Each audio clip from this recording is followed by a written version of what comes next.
It is a wall pass Wednesday. Sooner or later, I will figure out the punching and getting everything to function when it comes to the show and the cameras and such. I always think that if I hit a certain button, then a certain thing is going to happen, and it doesn't, and then I'm left scrambling, and I'm going in my mass panic. What the heck's going on? Morning, Will. So anyway, that's why I end up like a second or a beat behind everything, is because of me trying to figure out what the order is in punching things so I can show up.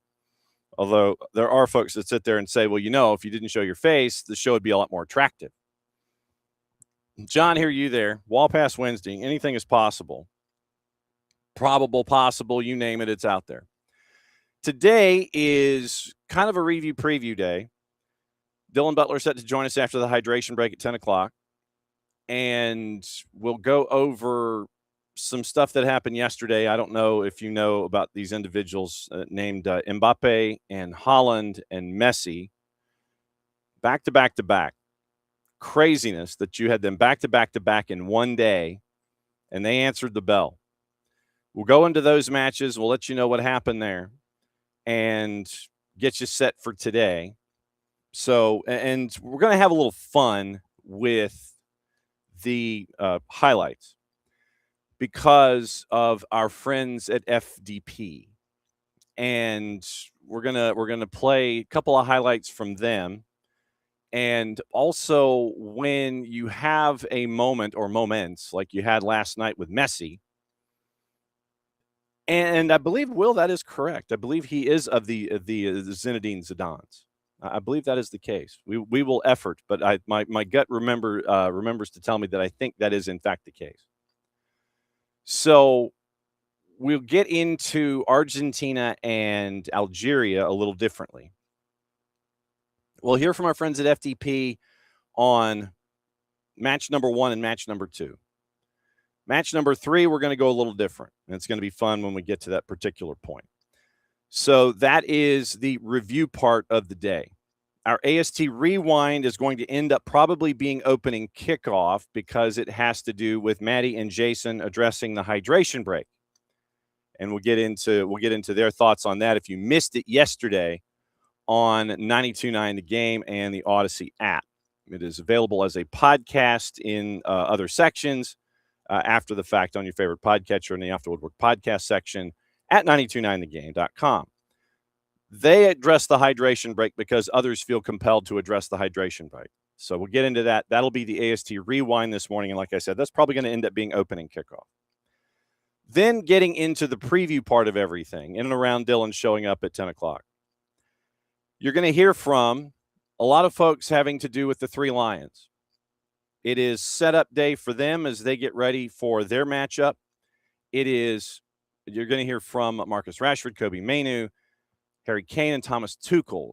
Thomas Tuchel specifically and Harry Kane specifically addressing the Tino Livramento injury and how he is not going to be able to be a part of the squad for the World Cup, and Trevor Chalobah being called in to replace. So that'll be what you'll hear from Thomas Tuchel and Harry Kane.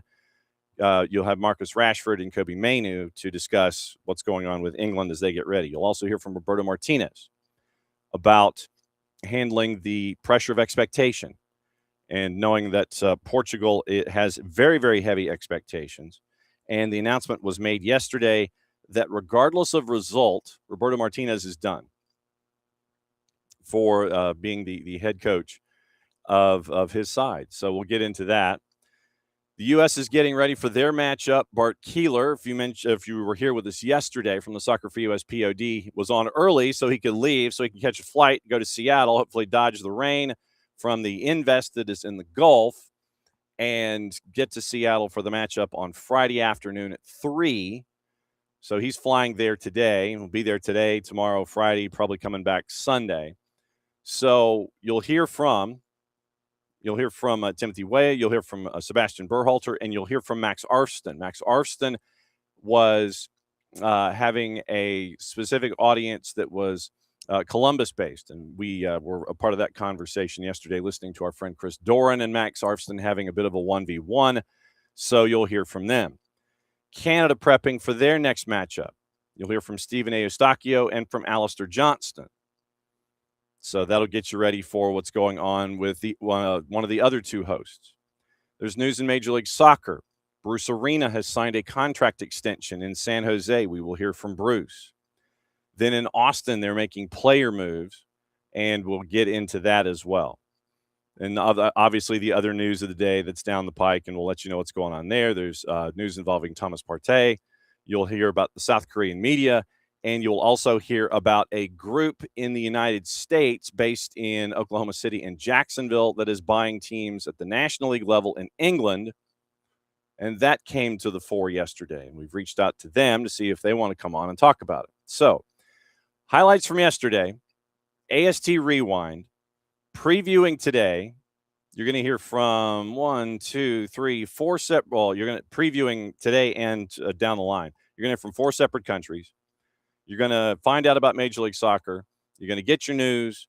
You're going to get your rumors. You're going to get your gossip, your innuendo, and what to watch, where to watch it, how to watch it with Dylan Butler coming up in about 45 minutes. So that's the rundown for today. So, all right. So, Will, let me go before we go into opening kickoff. I want to get into Will's question. If I could spell Zinedine. So at the end is what I'm missing. Zinedine Zidane. So I was under the impression, because I had thought I had seen what was up. So let's see. Yeah, Lucas Zidane, born in France, plays for the Algerian national team. Keeper for Segunda Division club Granada, born in France, plays for the Algerian national team. So, yes, Lucas Zidane, and 7 caps for Algeria, and named to the squad for the World Cup, and goal for Algeria's win over the Netherlands on June 4th. So, yes, the Lucas Zidane is of the Zidanes, those Zidanes. Born in Aix-en-Provence, he's 28, and goes right now he's with Granada. He's got 42 caps with Granada, 42 matches with Granada after being at Eibar for 3 years, Rayo Vallecano before that, Racing Santander before that, and Real B. He was with France in the U's, 17 and 13, 30 caps in the U's from U16 to U20. He switched to Algeria in 25, 7 caps as keeper for the Algerian national team. So, yes, Lucas Zidane is of the Zidanes. And so so now that's that has been secured, that information is now out there. We have to do it this way. Now you know the rest of the story. Thank you, Paul Harvey. All right, so let's get you into opening kickoff. Brought to us by our friends at Black Pitch Coffee and blackpitchcoffee.com. And if you are a coffee person, I am not, but nevertheless, if you are a coffee person, what you want to do is you want to start your day off with Black Pitch Coffee and blackpitchcoffee.com. Start your day with the most important stories in the game, the right way to start your morning. Black Pitch Coffee, part of the SDH community, showing up at events all over Atlanta. Try their home blend made with beans from Brazil and Guatemala, heavy-bodied, notes of walnut and semi-sweet chocolate, and a rich world-class finish. Opening kickoff, powered by Black Pitch Coffee and blackpitchcoffee.com. This is our AST Rewind. And there are times in our cross promotion of shows and things like that where you come across moments that you're like, yeah, we gotta make sure that everybody knows about that, because Atlanta soccer tonight was on a very special time. Last night it was 6 to 7:40 before the University of Georgia Bulldogs came from behind to stay alive and take on Oklahoma, I believe, in the next round. They've got to beat Oklahoma twice. So they're in the College World Series. 6 to 7:40 last night. It was Atlanta soccer tonight with Maddie and Jason. And last night, they were discussing all of the major topics of the day. And one of the topics came up that had to do with the hydration break. And you can pretty much sense where this one was going. So it's not necessarily about the hydration break itself, but it's about all the kvetching that is attached to the hydration break. So Maddie and Jason addressed all of the kvetching and the wringing of hands and the gnashing of teeth that is going on currently because of the hydration break in the World Cup. They are opening kickoff this morning. It's our AST Rewind to let you know what's going on over at 92.9 The Game, the Odyssey app with Jason, Maddie, and our cast of thousands, Nightside. So here is that once again, if I could actually, play the actual segment. Nothing like sitting here and going, yeah, you teased it up and then you sit there and you're hitting the font button instead of the play buttons. Here we go. It's silly. It's outdated. You'd think at 2026 that would be at least new material, but no, not so much. The other one that is new material is some of the international soccer people who are looking for something to yell about, and they're blaming the United States on it, which has nothing to do with it because FIFA is not based here and FIFA is not run by the United States. And if anybody thinks that it is, really, it takes about 30 seconds on a Google search to learn that FIFA likes the money in the United States in terms of doing tournaments here, but they do not really listen to U.S. soccer on a lot of things, and they never have in their history. So don't blame the hydration break thing on the U.S. That's dumb. And it's happening, and people are now like, ooh, yay, there's some fans who booed the hydration break. Yay, they're doing the right thing. They're standing up for what's right. Yay. No, because, Maddie, I might be losing my mind. It's been a lot of shows here on the station over the past couple weeks, but I seem to remember last summer during the FIFA Club World Cup, a whole lot of complaints about the heat to the point that some teams put their bench players in the locker room in the first half to be performative and cry about it. So we got to have hydration breaks. It's so hot. And now you have hydration breaks, and it's scheduled in the middle of the half, and it's 3 minutes. You know how long it's going to be because we never knew before. It'd just be whatever the ref wanted it to be. And yes, from a competitive integrity standpoint, every game in the tournament has them instead of just some. But now it's evil. It's just pure evil, according to some people. I can't keep up with the arguments anymore. I can't.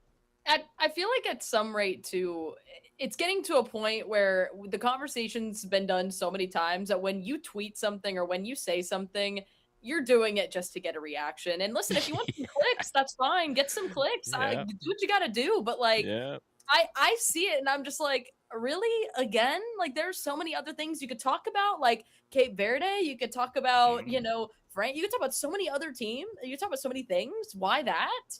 No, I mean, it's funny to me because, again, you have to have hydration breaks. I think the argument, obviously, I saw it a lot yesterday because, again, the Benz is obviously in a closed stadium. You have the roof there, and everyone's like, oh, you have a hydration break, and it's, maybe 70 degrees in the stadium or whatever. It's like, yes, because, again, if you're going to have a hydration break in other games, you do have to have it in every game because it does become an advantage. Like, then you're going to have people complaining that it's not fair that some people have hydration breaks to get an opportunity to, and you don't. Like, yeah, I would complain about that because it's again, competitive integrity. Yeah, you're now seeing that it's being used, and again, if coaches are smart, they're utilizing it as an opportunity to maybe train strategy, to talk to players, say, hey, this is what's going on, this is how we fix it. Yeah, like, I don't understand it. It makes me upset because there are so many other things we could be talking about when it comes to this World Cup, and the fact that so many people are choosing, and so much of the media is choosing to highlight that one side of it. It's dumb. I think it's actually dumb. And it's dumb. And just at the point blank, it's stupid. It's dumb. I think if you're going to continue to talk about it, find something else. There's so much other things you could talk about in this tournament that probably would get you better clicks. Man, they're fired up. Well, and that's the only thing that, that's not the only thing that, people are getting fired up about. This, and I will dovetail I will dovetail on what they're going on about with another topic. And it has to do with the Alexander Sefrin alleged comments that haven't been corroborated yet. That they've yet to be corroborated. And for those that might not have heard about these particular comments, so let me see if I want to get this correct. And while it does make sense that a comment like I'm going to give you in a second is going to match an individual, but yeah, it's like you sit there and go, yeah, it kind of figures. The comment, and this is from Leona Imber at the Athletic. So, a statement released over the weekend, and so let me dial it back here. 13 feds competing at the World Cup said they deserve respect in quotation marks, and they reject UEFA President Alexander Sefrin's recent criticism of the new 48-team format. Statement released on Sunday expressed the profound disappointment, in quotations, of the federations over comments of Sefrin in which he said the tournament's expansion from 32 to 48 teams makes for, quote, completely uninteresting matches, in quotes, published by Slovenian outlet Delo. And so I'm going to click on that and hope that we get translated to English. Yes, I get it. Fine. Give me my pop-up windows. Great. Fine. So Alexander Sefrin at a conference in Ljubljana, Jakarta, titled More Than a Game, organized by Pop TV. Alexander Sefrin, this goes back to the 9th, emphasized, and it was talking about, he was in Slovenia, said that such expansion is not good for football because, quote, we have a lot of matches that are completely uninteresting. On the other hand, even small countries can participate and feel the pulse of the World Cup, which is a big thing. So he says one thing and then he kind of covers it. So have a lot of matches that are completely uninteresting, even though not all 48 teams had played. And on the other hand, even small countries can participate. So that was how he kind of backtracked and covered himself at this conference in Ljubljana as it was released back on the 9th. So Alexander Sefrin says, such expansion isn't good for football. We have a lot of matches that are completely uninteresting. They all hadn't been played. And then he says, on the other hand, even small countries can participate and feel the pulse of the World Cup, which is a big thing. So you see where he goes one direction, says one thing. Not all 48 teams had played. I think when he had said what he said, I think we literally were in like the first weekend where you'd had maybe, 5, I think going into the weekend, you'd had 5 matches being played already out of all the matches that are going on on a daily basis. So on the basis of looking at 5 matches, he said 48 teams is bad, but hey, they get to participate. So he covered his tracks. And that is one of the things that gets me, is that some folks will sit there and they agree with this point of view that 48 teams is too many. It's not good for football. All of that. It's not good for it. When the Women's World Cup field expanded, there were going to be some growing pains. We knew this. Now that the men's field has expanded, all right. So let me go back. I'm going to go back to, actually, none of the matches have been played because June 11th was the first one. All right, so let's go back to Thursday. We're not even a week into this tournament. Alexander Sefrin had said that it was completely uninteresting when no matches have been played. So there you go. I was a weekend off. Mexico, South Africa, interesting. Korea Republic, Czechia, interesting. Canada, Bosnia, Herzegovina, interesting. USA and Paraguay, interesting. Qatar and Switzerland, interesting. 93-59. Brazil and Morocco, interesting. Scotland, Haiti, interesting. Even if you weren't engaged on the field, you were certainly engaged off the field. Australia and Turkey, interesting. Upset.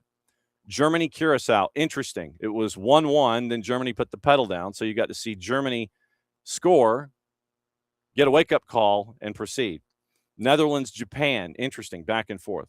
Cote d'Ivoire, Ecuador, interesting, 1-0. Sweden, Tunisia, 5-1, interesting, because of Sweden putting the pedal down, Tunisia firing their coach.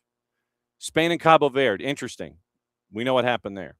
Belgium and Egypt, interesting. Saudi Arabia, Uruguay, interesting. Goal in the 80th minute for an equalizer. Iran and New Zealand, for those of you that were up late, interesting because of the back and forth. France and Senegal yesterday, we're going to get into it, but it was interesting. Norway and Iraq, interesting because of the showcase of Erling Haaland. We're going to get into it. Argentina, Algeria, great storylines going in. The boss has fallen in love with everyone. What's going on in Lawrence, Kansas with the Desert Foxes of Lawrence. Argentina, Algeria, interesting.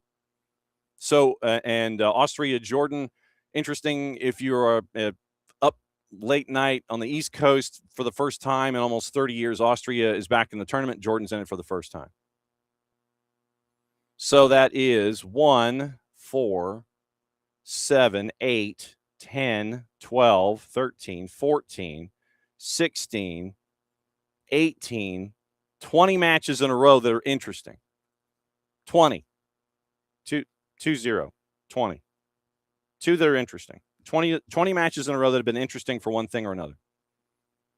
And you've had teams that are part of the expansion from 32 to 48.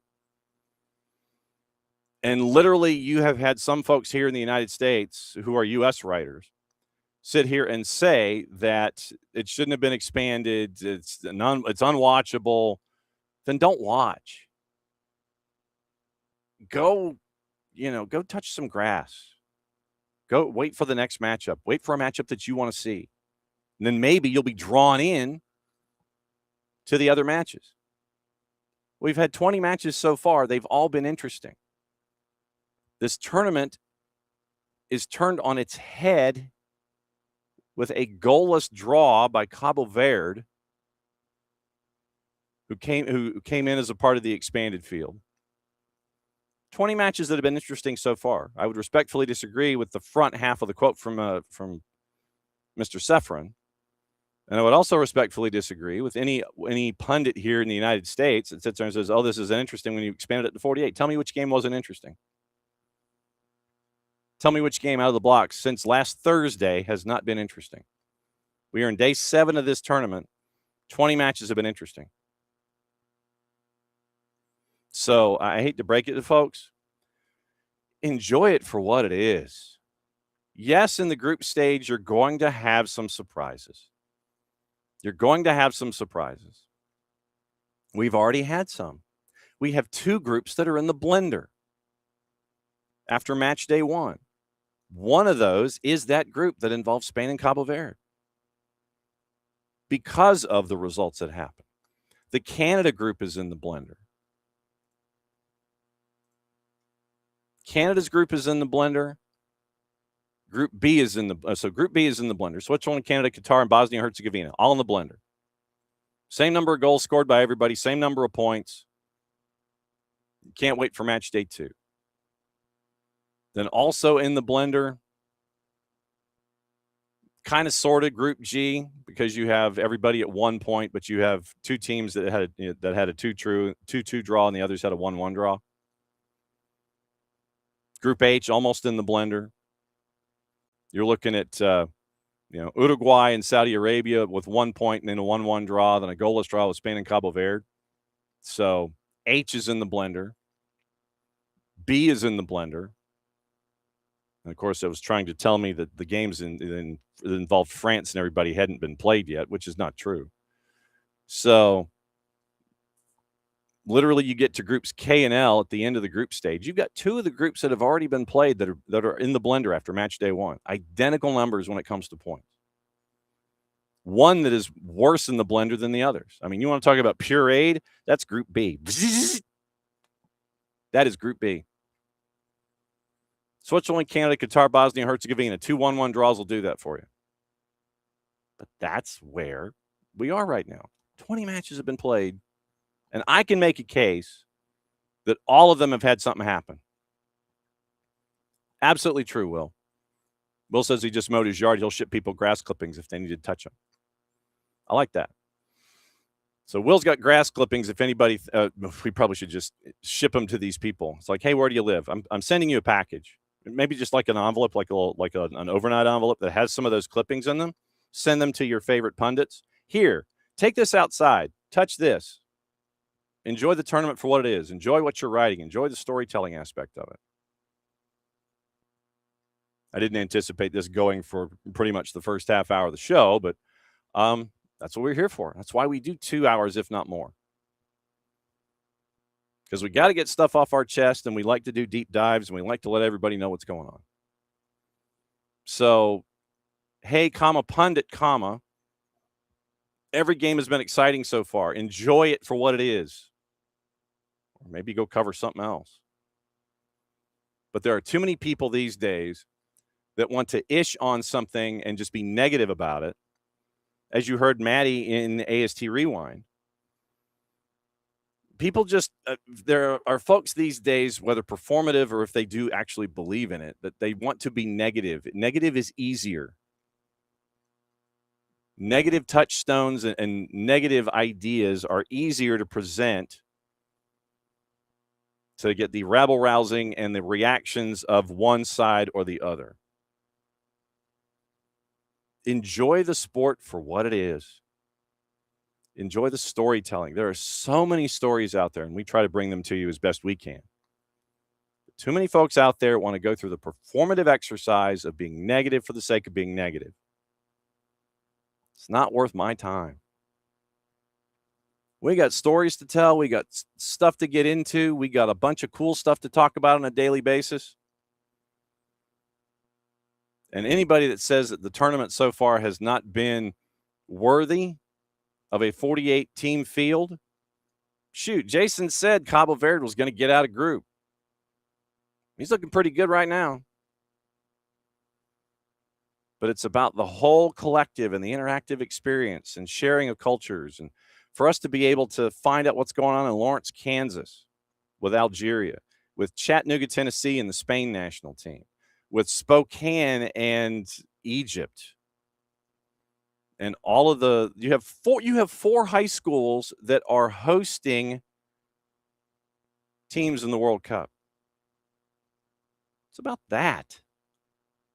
And about all the cool stories that you come across. So, hydration breaks be damned. It's like, look, a hydration break is a hydration break. You don't have to stare at me and tell me it's something different. I know it's something different. But you've got to have it, and you take advantage of it. And there are people literally who are sitting there and saying, well, the hydration break is the cause that this team didn't have an upset. They scored, and then they went to a hydration break, and then the team that was supposed to beat them beat them. A hydration break was not the cause of the subsequent team scoring the goals that they did to get the win that they did. Let's blame the hydration break for that. How about let's focus on what's good about the game? And don't get bogged down in the idea of, oh my God, it's a hydration break. Some teams will take advantage of it, some won't. Some will be better at it than some others. It's there for you. Take advantage of it, believe in it, and envelop it in a part of your approach. Anyway, that's opening kickoff, brought to us by our friends at Black Pitch Coffee and blackpitchcoffee.com. Starting your day with the most important stories in the game, the right way to start your morning, including reorienting everyone. Black Pitch Coffee, part of the SDH community, showing up at events all over Atlanta. Try their home blend made with beans from Brazil and Guatemala. Heavy body, notes of walnut, semi-sweet chocolate, and a rich world-class finish. Opening kickoff, powered by Black Pitch Coffee, blackpitchcoffee.com. All right, here's the review part. The review part of the show is where we go over what happened yesterday, and we get you caught up on the things that you might have missed. And yesterday, it was one of those great exercises once again. Bang, bang, bang. Star, star, star. Back to back to back. So yesterday, we start off in the Meadowlands, and it was the first match and the first chance that we got to see France taking on Senegal. And so here's how it broke down. Senegal, we know they're not afraid of anybody, and they have proven it on the world stage in the past. They were banging on the door for most of the first half, couldn't get anything in, and neither could France. So goalless at the break. Mbappe scores in the 66th after, frankly, he should have gotten a yellow for simulation trying to draw a PK. Barcola scores in the 82nd, so it's 2-0 France, and you're thinking, okay, this one's been put to bed. Then this happens. And like I said, we're going to have fun with highlights this morning. We're going to catch up and do it through our friends at FDP Radio. Jesus Acosta is on the call. And this is the exchange when it was 2-0 to where we got a moment, the first moment of yesterday involving the stars of the game. So here is that exchange that starts at 90 plus 5, courtesy of our friends at FTP Radio. Como técnico, la pelota es larga buscando a Alice, se escapaba Alice, llegaba el cierre por intermedio de Kalidou Koulibaly, va sacando la pelota Kalidou Koulibaly, envía el balón sobre el costado, cortaba la pelota Koundé, entrega ahora el balón para Rabiot, la aguantaba Rabiot, la perdió, la recupera Senegal en la mitad de la cancha y viene la respuesta del equipo de Pape Thiaw. Ahora el centro ingresaba con la pelota de Limán en Ndiaye, ataca Senegal, el lindo regate para meterse en el área, el tiro cruzado, se metió, balón adentro, golazo. Ibrahim Mbappe, gol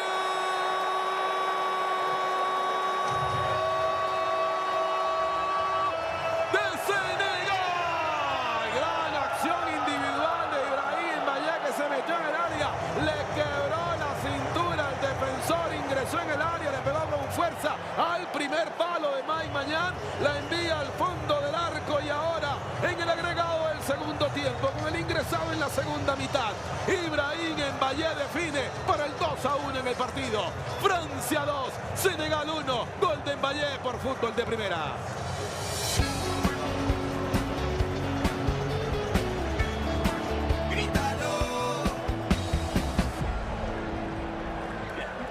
You end up with. Estamos por fútbol de primera radio del Mundial. Yayo de la Torre, 2-1, se puso el partido. No ha terminado esto y le quedan 2,5. Sí, todavía más lo que venga de compensación. Remate desde afuera por parte de Kylian Mbappé, le pegó balón adentro, golazo.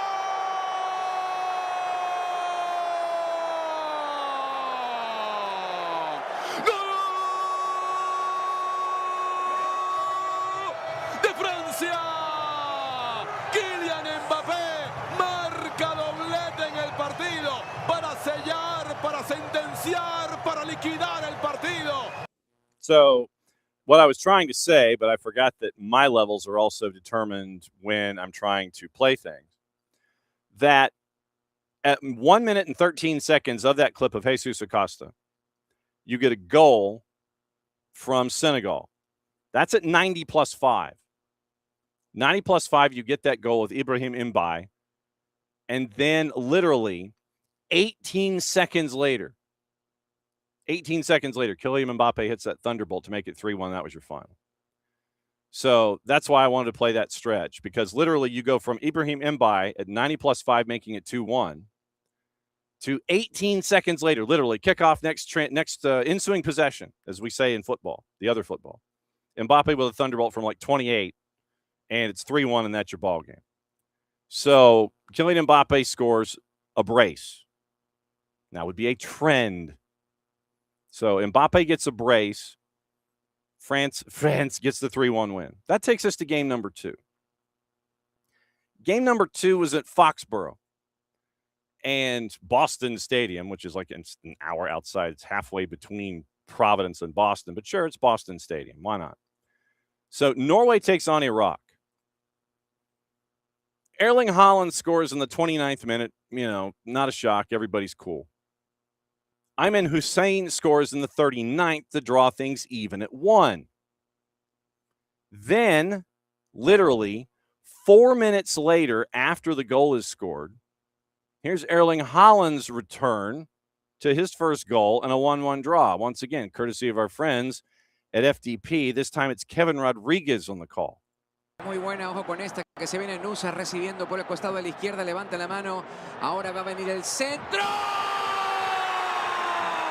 Haaland, Haaland, Haaland, ¡gol!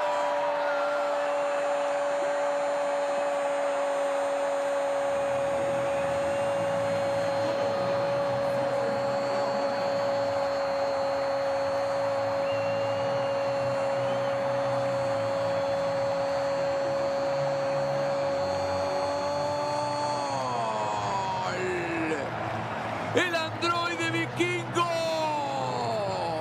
la mandó a guardar después de una descolgada por el sector de la izquierda de Nusa, que encontró muy bien a su compañero, lo esperó con ese timing y este llega y mete el centro justo para que aparezca Erling Braut Haaland.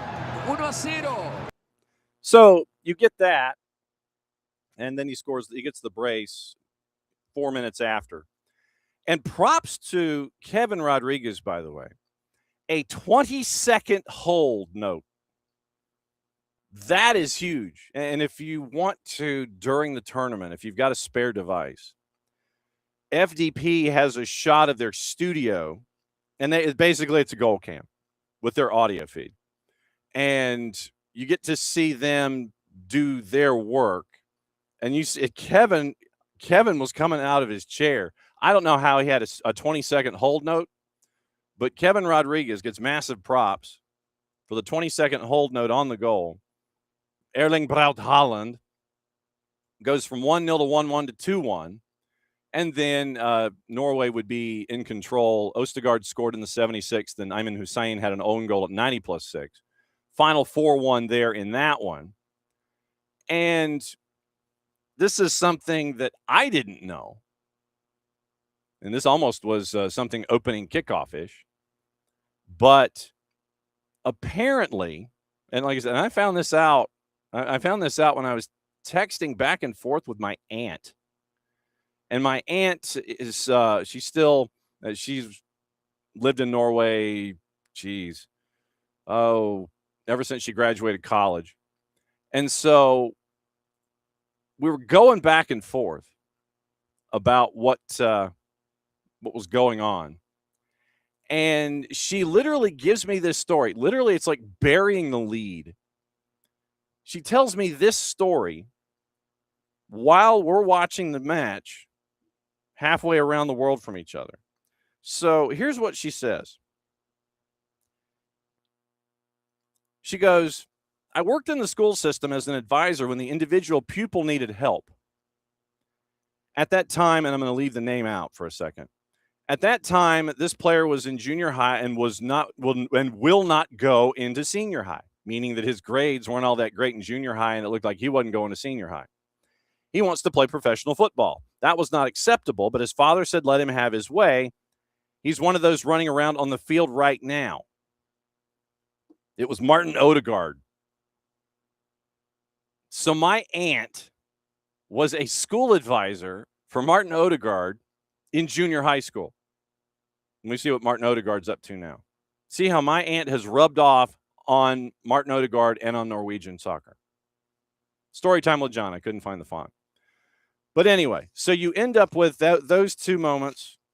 Norway gets the win. And you end up with a big win for Norway, +3 in goal difference as they move forward. So that gets us to the nightcap. And I don't know how many of you had the opportunity to watch said nightcap, but it was insane. And it's one of those reasons, A, that we love the game, and B, that we will watch and continue to see what comes next.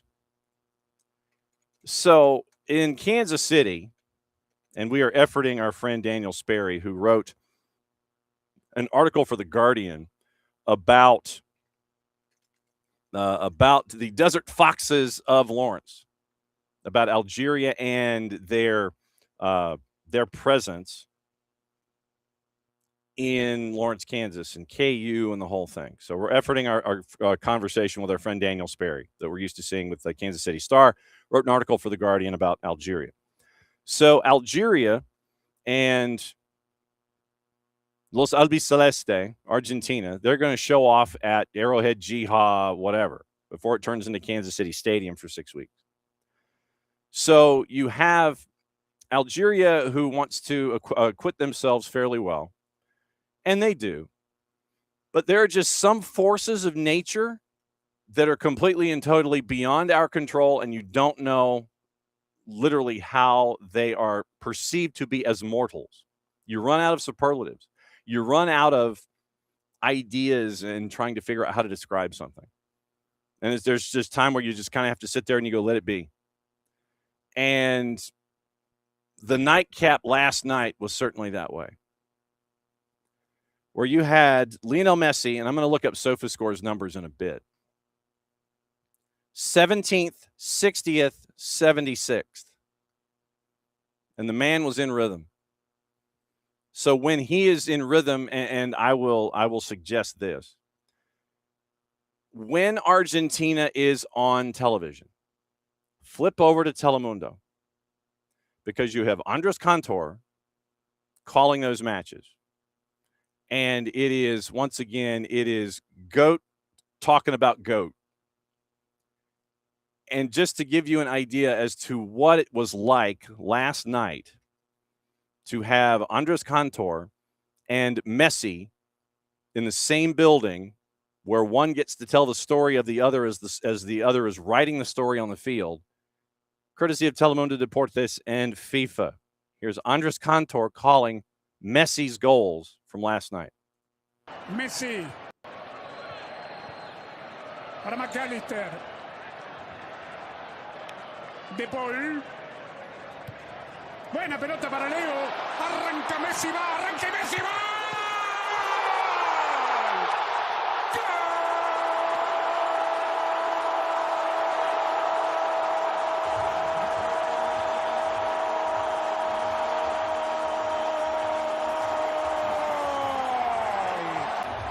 Lo hizo el más grande.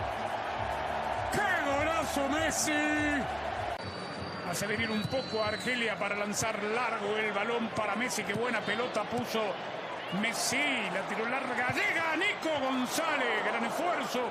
McAllister ahora. McAllister al arco. McAllister. ¡Sí, ganó! ¡Messi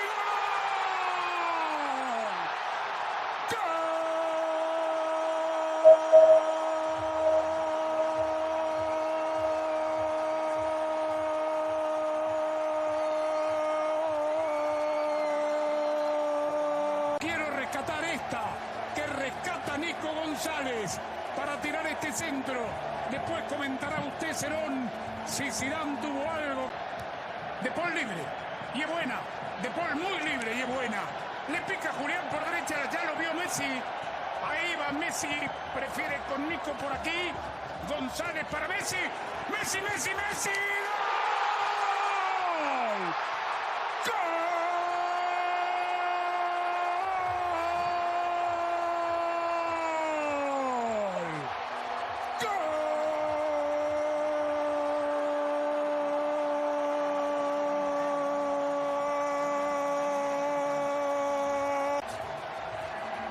Sexto mundial en su partido 200, que estaba la duda que si había.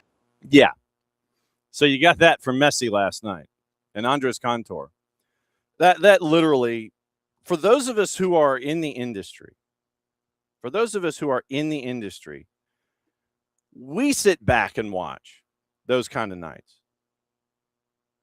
I literally, I will have it dialed up. I literally will. I will have it dialed up, and I learn so much about being in the moment, understanding the place, letting the action do it for you.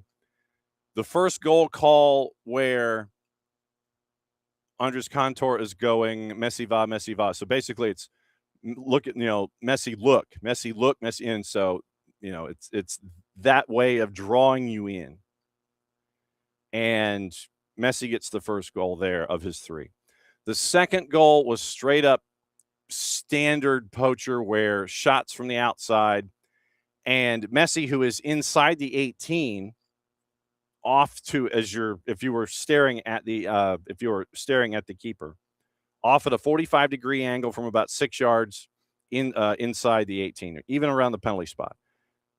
Rebound gets, because of the force of the shot, rebound is parried and kind of pushed out a little bit. Messi sees it go down, pursues, and basically it's like literally just like one touch, and the defender was flat-footed.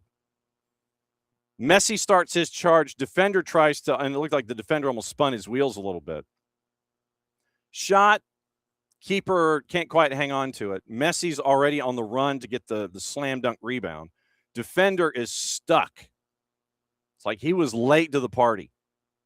And you could tell, it's like as soon as Messi gets a couple of strides in him, defender just like, ish.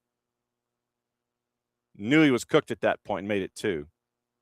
And then the third goal, it's the point that I made this morning on, I do a daily recap over at Georgia Public. And after that goal was scored, Lionel Messi took himself out of the game. And it wasn't because, he was injured or anything. It's like, he's just like, no, I'm good. Nope, I'm good. So the man's taking himself out of matches. It's like, no, my job's done. I'm going off to the side. 3-0 on the win. 3-0. So basically, Mbappe gets a brace. Haaland gets a brace. Messi's like, yeah, fam, hang on. I'll be with you in a sec. And so you end up with a hat trick for Messi, his first ever in the World Cup, which I thought was wild. I did not know that. I thought he'd done one far sooner than it was. So, according to SofaScore, 80 minutes. Nico Paz comes in, by the way. This is your subs. Molina, Nico Gonzalez, Julian Alvarez, Otamendi, and Nico Paz. Those were your subs for Montiel, Thiago Almada, Martinez, Cristiano Romero, and Messi. So here's Messi's numbers, by the way. 3 goals, XG of 1.05, 6 total shots, 4 on target, 1 offside. Passing numbers. 30 of 37, 81%, had 1 cross, 2 key passes. Passes in the opposition half was a higher percentage than in his own half, 2024 at 83%. Dribbling. 57 touches. Total carrying distance of 252.3 meters, 25 carries, 7 progressive carries. And his progressive carrying distance, 125.9 meters, total progression of just under 161. Longest progressive carry was 38 meters. Messi got a perfect 10 last night on SofaScore. I know that's a shock. Simon Marciniak, by the way, it's the same crew that was the attached to the 22 final in Qatar. But yeah, Lionel Messi, hat trick, perfect 10, and had those numbers last night. 17th, 60th, and 76th minute. And man pulled himself out of the match. He pulled himself out. That's what you get now with Lionel Messi. 38 years old, and he's like, yeah, I'm good. Hat trick ties him with Miroslav Klose, most goals in World Cup history at 16. First player ever to appear in 6 World Cups, broke Paolo Maldini's record for consecutive World Cup appearances. Scored against 11 different nations in World Cup play. Goal contributions have surpassed Pele's mark now of 24. 38 years, 357 days old, became the oldest player to score a hat trick in World Cup history, surpassing Cristiano Ronaldo's mark by more than 5 years. Messi's now the only player to have scored in the World Cup both as a teenager and at 38 or older. Scaloni last night. At a loss for words about Leo. What can I say? He's incredible. Pushed back on the idea a bit that any of this should be expected just because Messi's done it before. Scaloni said it's not about imagining if he could have a start like this. He's been doing it for 20 years. People who watch football want to see him. It's not just Argentines. Beyond the result, we have to enjoy him. What he transmits to the world is incredible. And that is what we've been getting at this morning here in the first hour of the show. It is the watch. It's why we watch. Lionel Messi still at this level at the age of 38 and almost 39. He'll be 39 in the tournament. And so Kansas City got to see Lionel Messi, and 3-2-2 is where we are. Now, Cristiano Ronaldo today has seen his record fall, and don't think for a second that he wasn't in that hotel room or wherever he was, eating his grilled chicken and having his massage gun and everything else that's attached. Don't think he wasn't watching that stuff at all, that he was not looking at that one bit. He was. You know he was. If he tells you anything, I was focused on myself. No, sorry, don't buy it. Portugal, by the way, in the juice boxes, minus 370 hosting DR Congo, who's a plus 1,200, draws a plus 475. 4 o'clock, England and Croatia. England a minus 143, draws a plus 275. Croatia's a plus 425. 7 o'clock, Ghana and Panama in Toronto. Ghana a plus 135, draws a plus 229. Panama a plus 225. Late night, Uzbekistan and Colombia. Uzbekistan is a plus 850. Colombia is a minus 263, and your draw is a plus 390. So it's 4 matches today. And you wonder what Roberto Martinez is going to be up to with Portugal, because of what we saw. Because of what we saw yesterday. You wonder. My first question is Roberto Martinez going to be forced to start him? Don't know. We'll find out when they lay out the lineup. He's also set to step down as Portugal's manager at the end of the World Cup. And it's also understood by our friends at Sky, Jose Mourinho had a verbal in place to take over Portugal after the World Cup before being offered the Real Madrid job.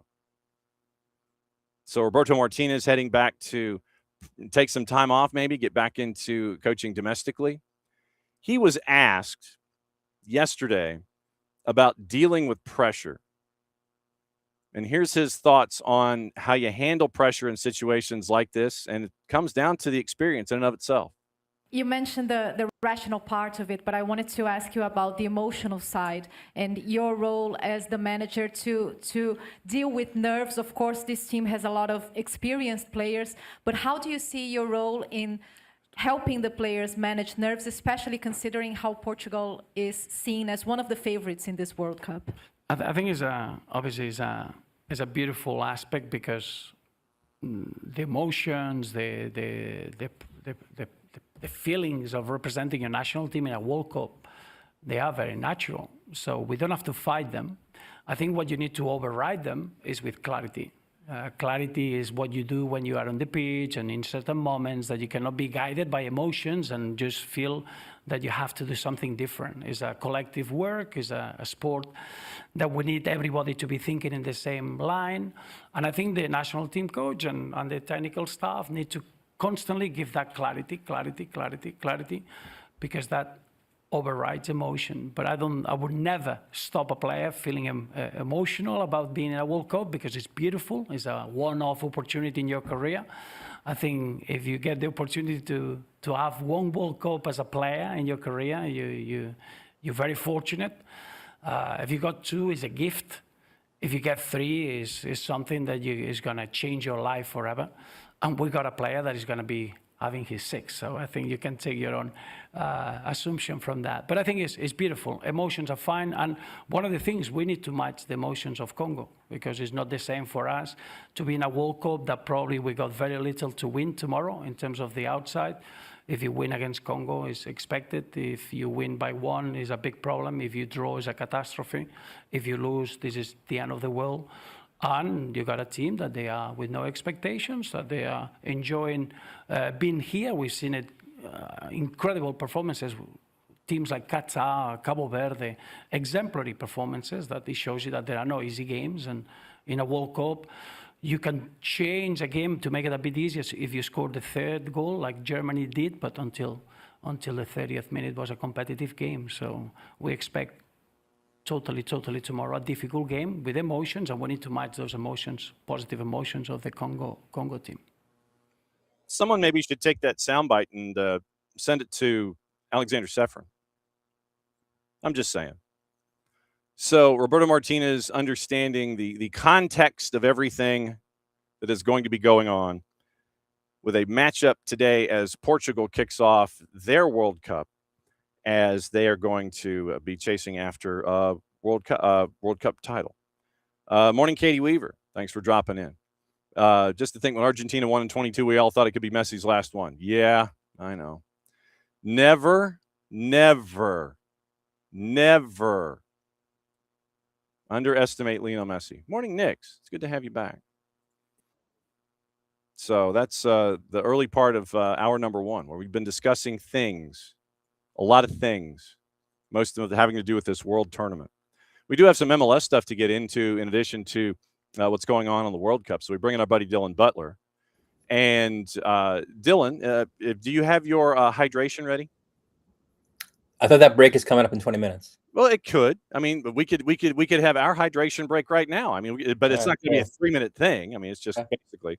I'll do that right now. Hydration break. Yes, brought to us by our friends at Local Vine Beer, Wine, and Liquor Stores. 2 locations, Johns Creek and at Cumberland Parkway. And as always, great friends with us here at SDH. We always like to have our hydration breaks to get ready at the halfway point. Very important.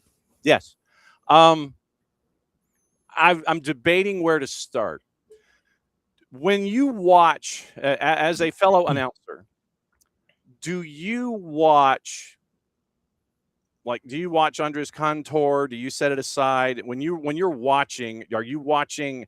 How much of it is watching as a fan? How much of it is watching as an announcer, trying to look at things with other announcers and how they do things? How much of it is the professional you, and how much of it is the fan you? Yeah, I don't know. That's a good question.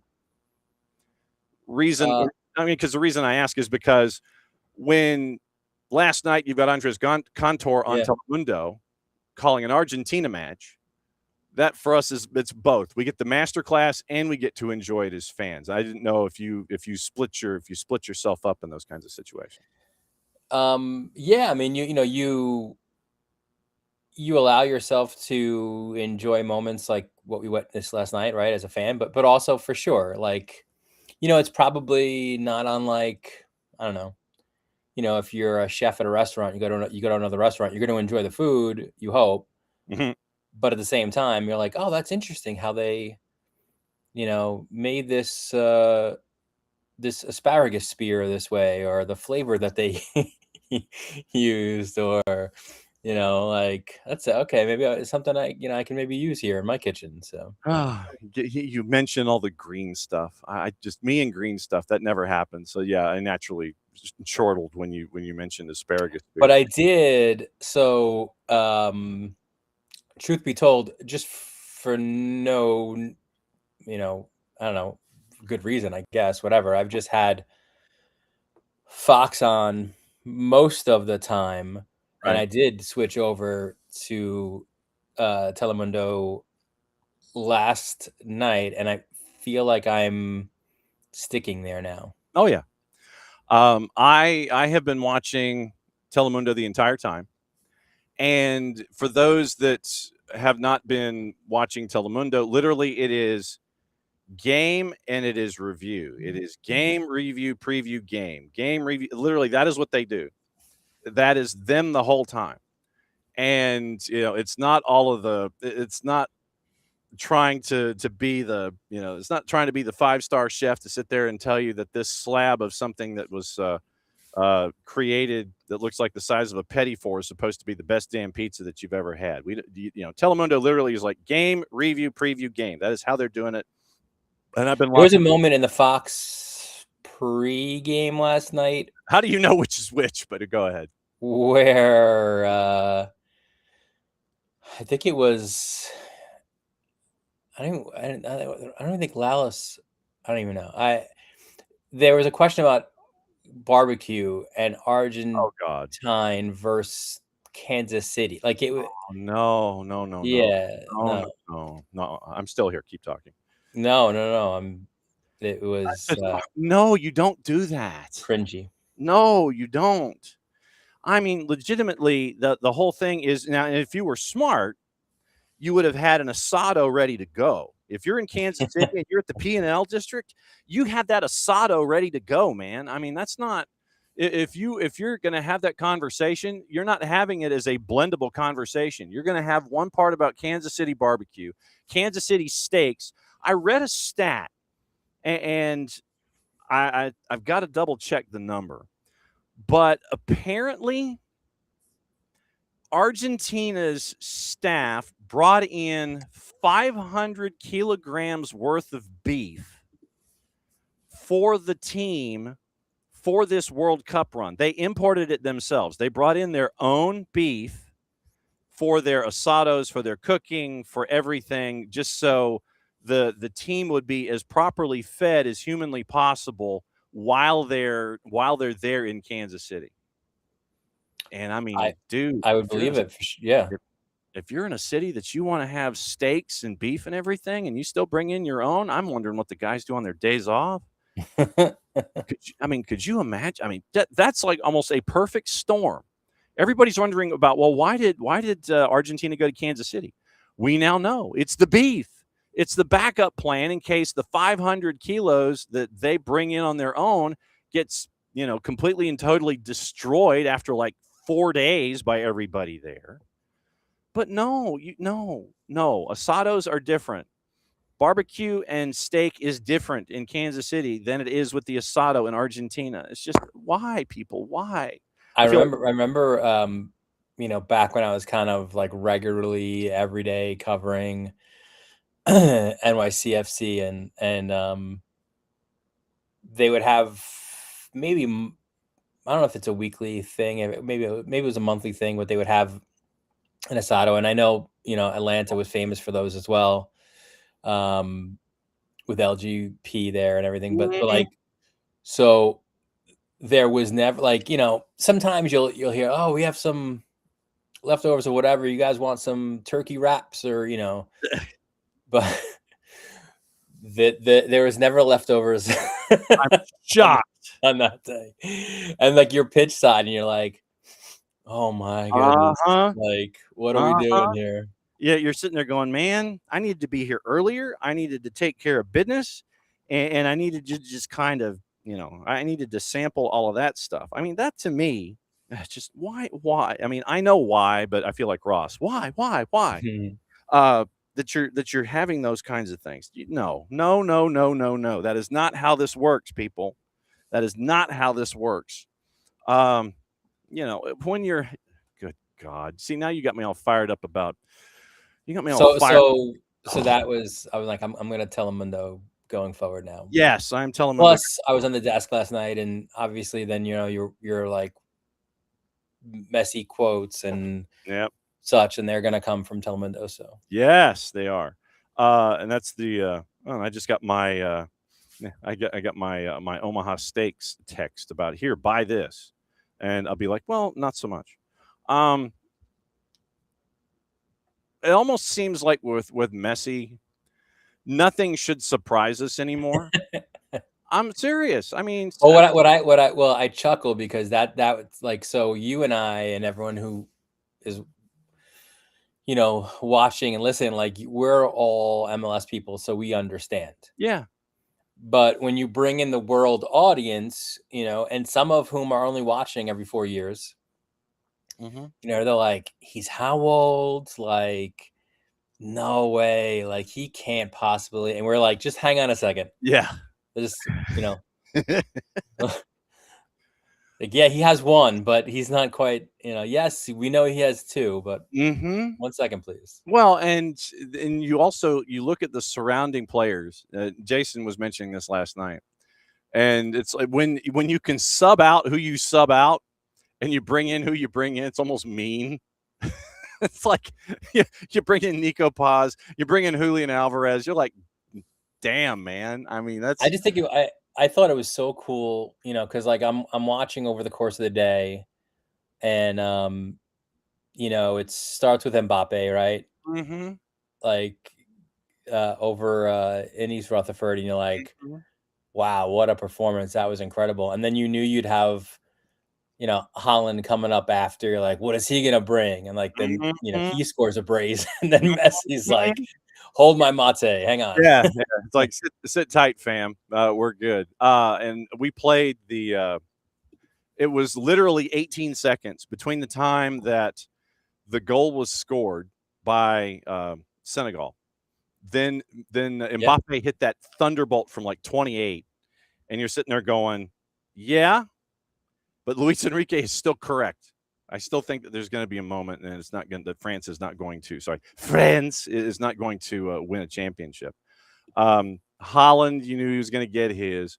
What do you think Cristiano Ronaldo was doing last night in the hotel or wherever he was in his hyperbaric chamber? Yeah, he was he was either like in his like tube, sleeping or regenerating, or maybe stewing, because I don't think he's not in the starting 11, right? He hasn't been. But what do you think is going to happen? I mean, this literally is Roberto Martinez's swan song. What do you think is happening, like all the way from the hotel or the presidential suite or wherever Cristiano Ronaldo is? He's literally like, you think he's grabbing Roberto Martinez every chance he gets? He's like, hey, Skip, I'm feeling good today. I'm feeling good. Skip, I'm feeling good. It's like, yeah. So have you decided yet? Have you decided? Yeah, I think I'd be really good today. I think that, and I'm sure that they're going to say whatever they're going to say, but I can guarantee you, and I almost put the word in the middle, that Cristiano Ronaldo was watching that match in his hyperbaric chamber, and it was probably hermetically sealed and it was soundproof, so you couldn't hear him screaming about everything that Messi was doing last night. I just have this vision of him sitting there and just being like popping up over Roberto Martinez's shoulder. He's eating breakfast, the hotel buffet. All of a sudden, you see somebody sidling in. He just kind of swoops in from the side. Hey, Skip, you decide yet? No, Cristiano, I have not decided yet. We'll talk about it later. Okay. And then you see him exit. And then he's like walking down the hall, or he's coming out of the bathroom. All of a sudden, you see him just swoop in again. So, decide? No, Cristiano, we have not decided yet.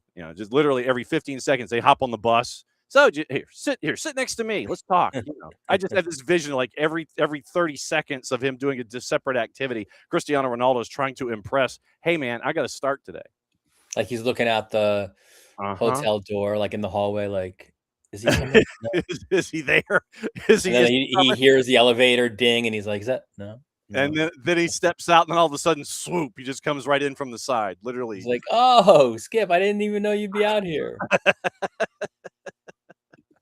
What are the chances? Who knew that we would be catching up like this? The 48. I guess the same elevator as him. Like everybody else out. Yes, it's like this one's full. We got to talk. We got to talk. Everybody outside the elevator is like, oh damn, and we know what's happening here. Have you how much of the tournament have you consumed of the 20 matches? Not 20 matches full, but more recently than previously, I would think. Okay. Watched US and as much of Canada as I could, of course, and being on, of course, for some of these matches helps. So did not stick around after.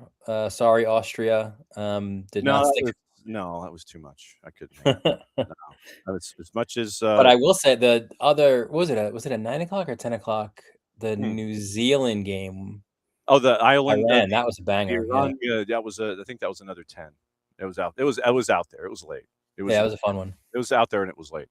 The 48-team field. Alexander Sefrin apparently, allegedly, might have said that it's uninteresting before the tournament had even started. You're going to get uninteresting games. So he's not a fan of the 48-team field. What about you?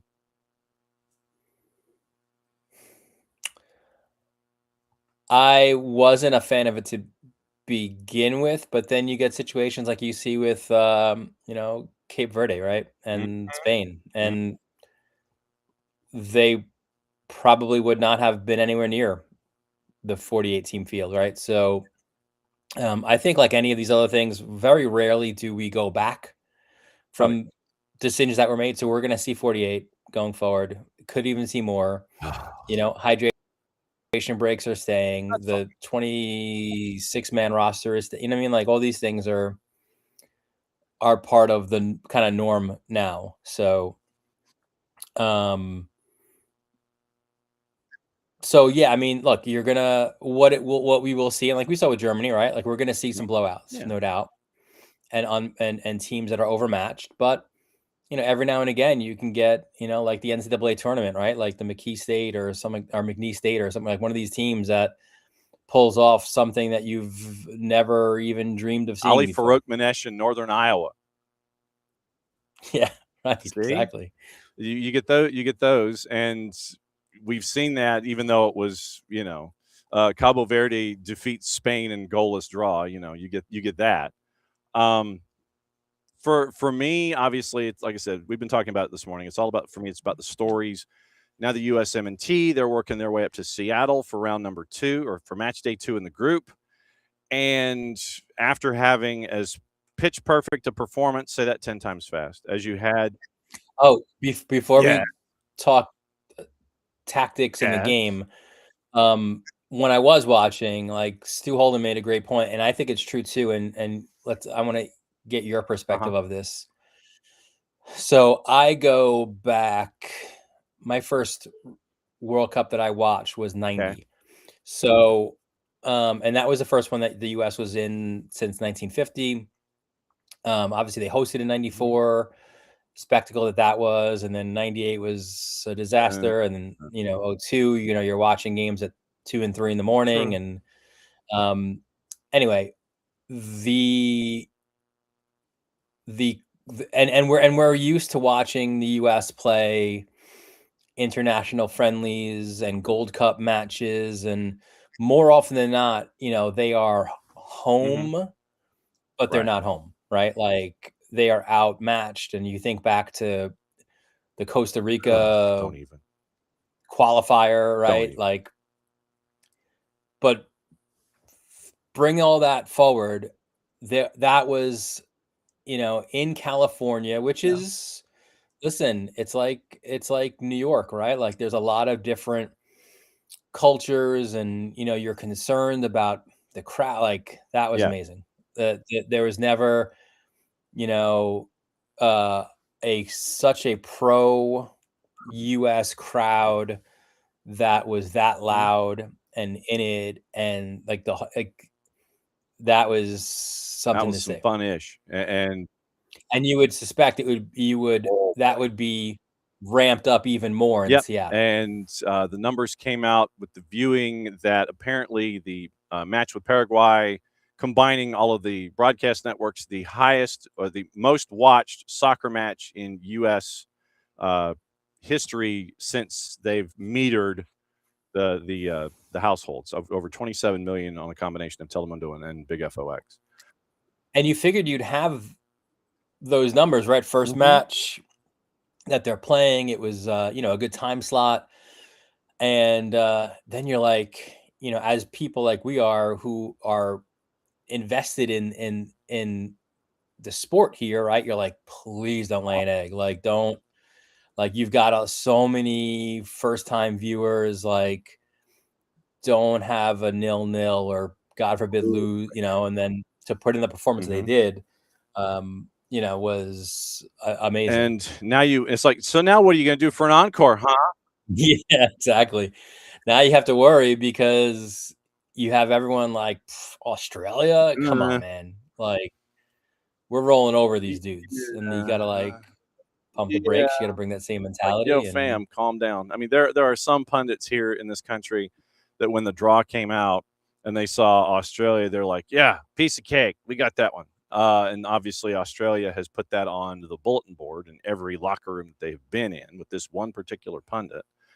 And well, fortunately for the US, I think the result that Australia did get, that if the team had those thoughts, they go right out the window, right? Like underdog in the match they were playing. Like, so there's no doubt they're taking them seriously. And that's the thing. It's like you gotta boogie right now. Yes, you are a prohibitive favorite. You're a minus 164. Australia is a plus 4.25, and you get that. But and the thing is, you got to take care of business in that match on Friday afternoon, so you're not having to sit there and bite your nails and have to do something against Turkey in the group finale. You want to take care of business in Seattle on Friday afternoon, so you're not wondering, you're not sitting there with your hands and trying to sit there and have all that nervous energy. You want to take care of business, put this one away, and so that way you can win the group and then kind of figure out where everything goes from here. So yeah, that's the most important part of it, right? Like, can win the group, right? Like, you have a pretty good thought that you're going to advance, especially after winning the first.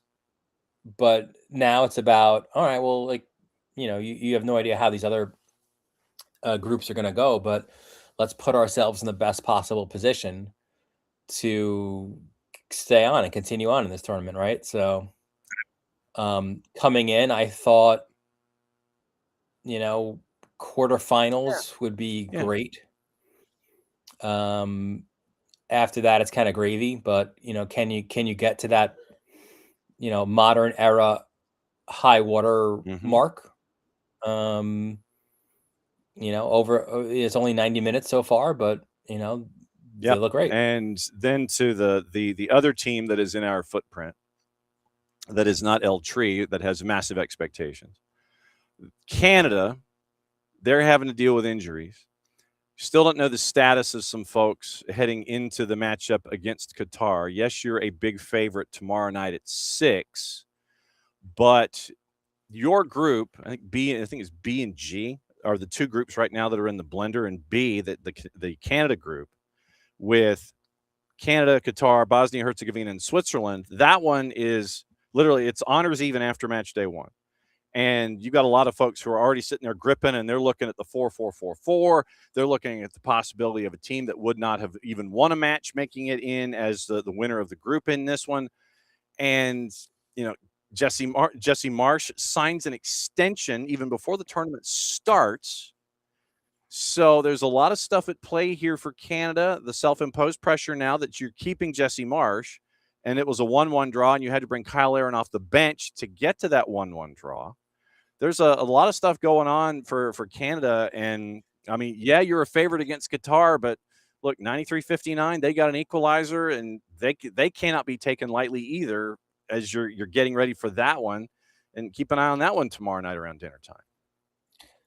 For sure. And because of the result in the first one, of the co-hosts that we're kind of talking about here, I think there's more pressure on Canada, certainly, right, to get that. And you wonder too, especially because they've been chasing it. Like, they don't obviously have the World Cup history that the US has, but they're still looking for their first win. So, if they get that against Qatar, what does that do for the collective confidence? Is it like letting air out of the balloon, and now that pressure is out and they could play freely and get a little swagger? It didn't feel like they played with swagger in the first one. Like, it was like nervous energy, like, we have a big crowd where it's the first World Cup, match on Canadian soil ever. Like, a lot of things that neither of the other two co-hosts had to deal with. Right? There's already been World Cups in Mexico. There's already been a World Cup in the United States. So, thankfully for them, they at least got an equalizer out of it. But yeah, now it's 3 points. 3 points or kind of bust here. It is. And you wonder, are Jonathan David and Ali Ahmed going to start? You wonder about the health of Ali Ahmed. Could you see Alphonso Davies playing in Vancouver? There are a lot of coulds and wills. You don't want that going into as important a game as Canada is going into, because I want to say it's like a half a dozen dudes that you've got to sit there and monitor for one knock or another going into this matchup against the team, and that surface in Vancouver, we know as we from late night crazies and MLS After Dark, that surface at BC Place was one thing, but now you'll wonder what it's going to be like with Even Stevens. I mean, I'm intrigued to see how it responds in its new form, at least temporarily. But and that's the other funny thing, right? Like you have all those guys, like, you know, what is are they training? Are they training on the side? Or what kind of treatment? Like how many minutes? And you know, and yes, it's a big one for the U.S., but the only one of those is Pulisic right now, right? So you're like, right. Yeah, like again, it's the parallels between the two of them. It's pretty crazy. And one it's like, so there's a lot less for the U.S. to have to worry about, but it's a big worry. Sure, because getting kicked in the calf, man, that's never fun. That is never fun. Getting kicked in the calf or getting that cramp in the middle of the night or whatever. It's just not a fun feeling.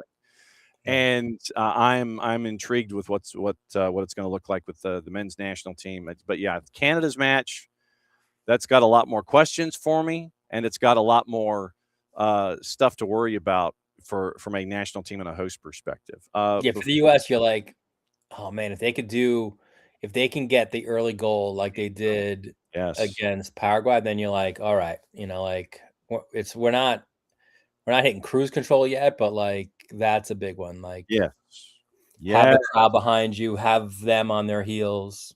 Mm-hmm.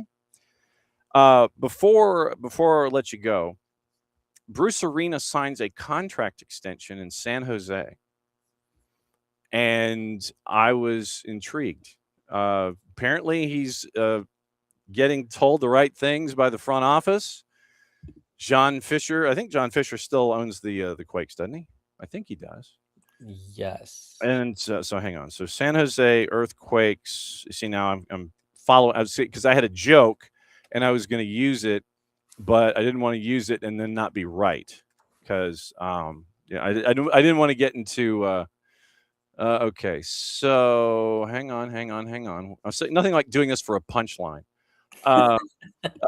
Okay, so yes, so it appears that John Fisher has hired a bank to figure out how to sell the club, and it looks like they've been on the market for about a year. So I was going to make a joke about he seems to be putting more money into the Quakes than he does to his athletics.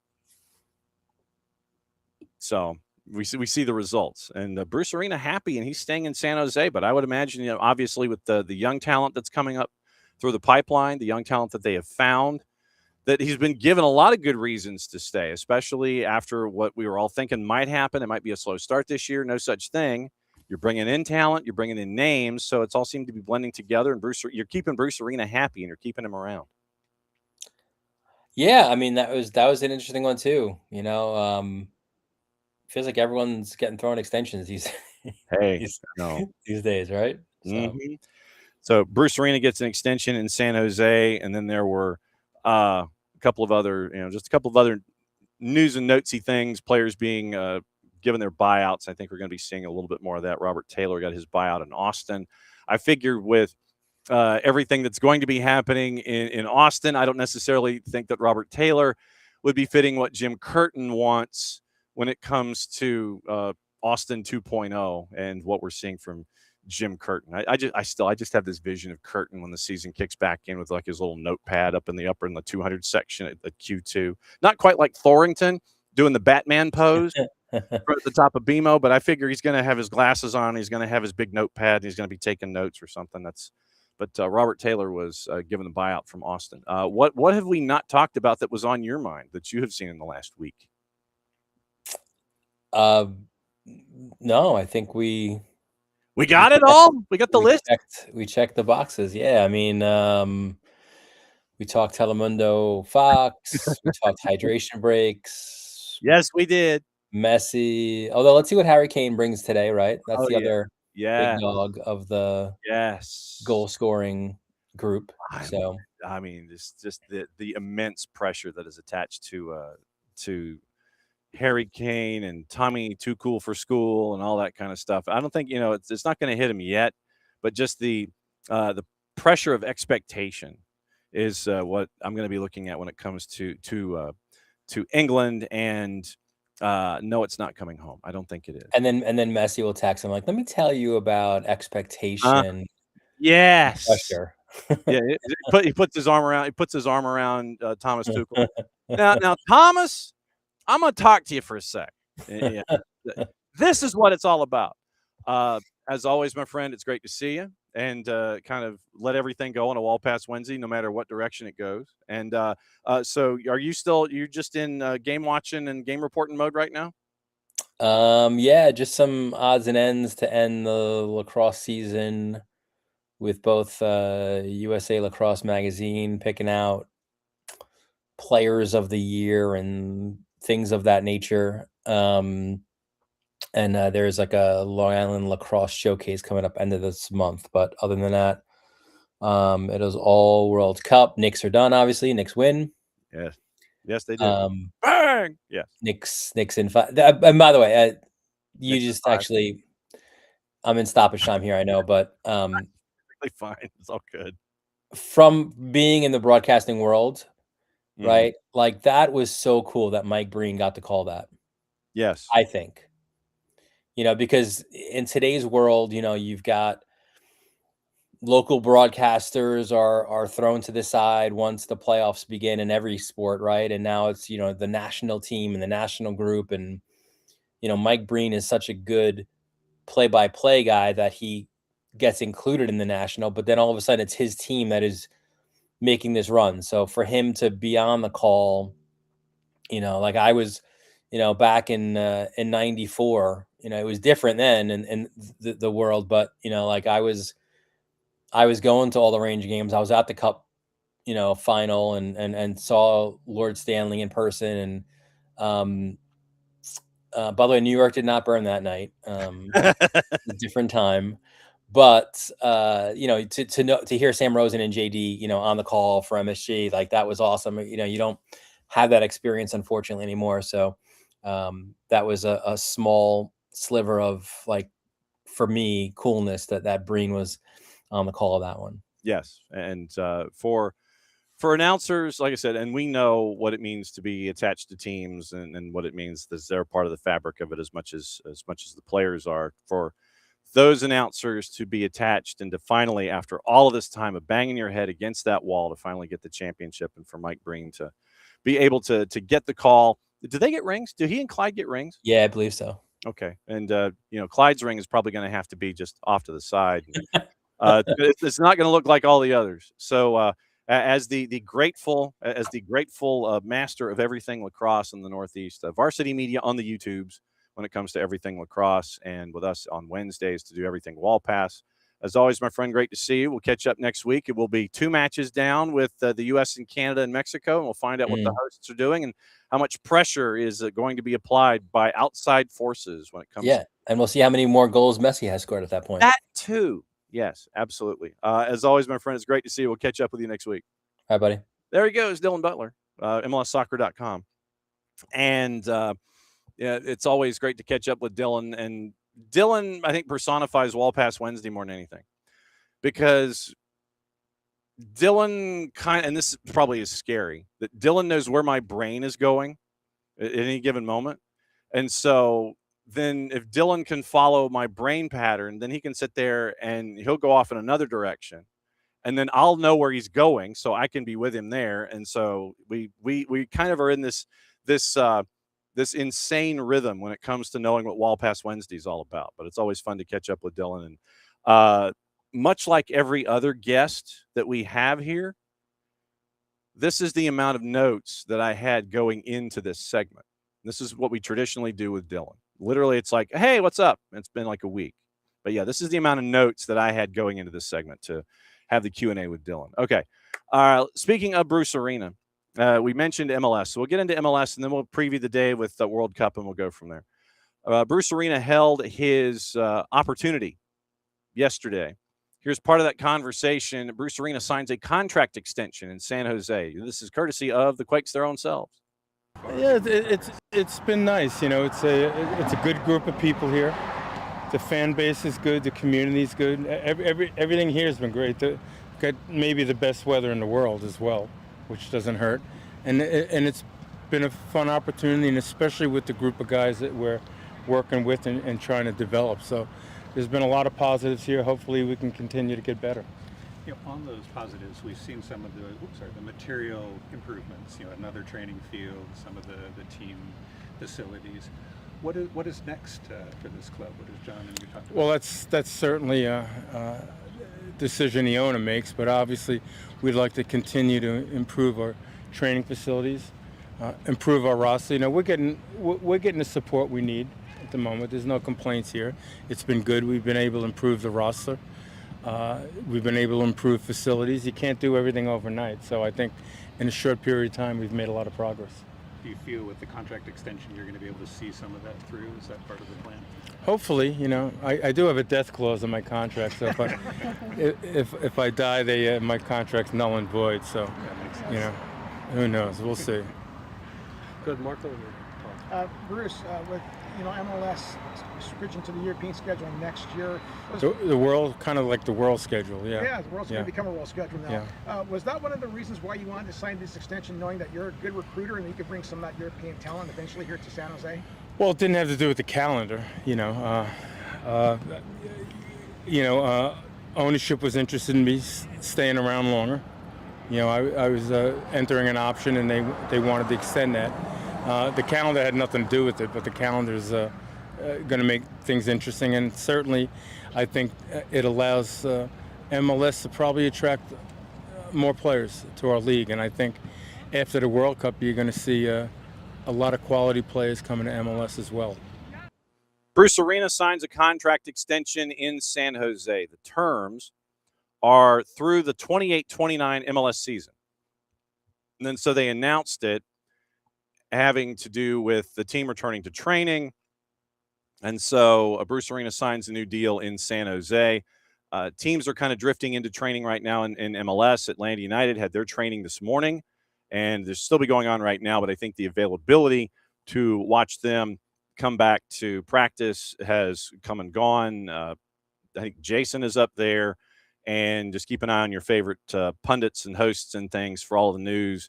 I think that looking at Doug Robertson, it did not look like Steven Alzate was on the practice field, nor Juan Barracol, and Alzate still nursing the injury. So just keep an eye on your favorite sources when it comes to what's going on at the Children's Healthcare of Atlanta training ground. So Bruce Arena, new contract through 28-29. Tied on points, first place in the Western Conference. First time in 14 years after setting league and club records heading into the summer break with the World Cup. Hybrid training availability was yesterday. Quote from John Fisher, managing partner.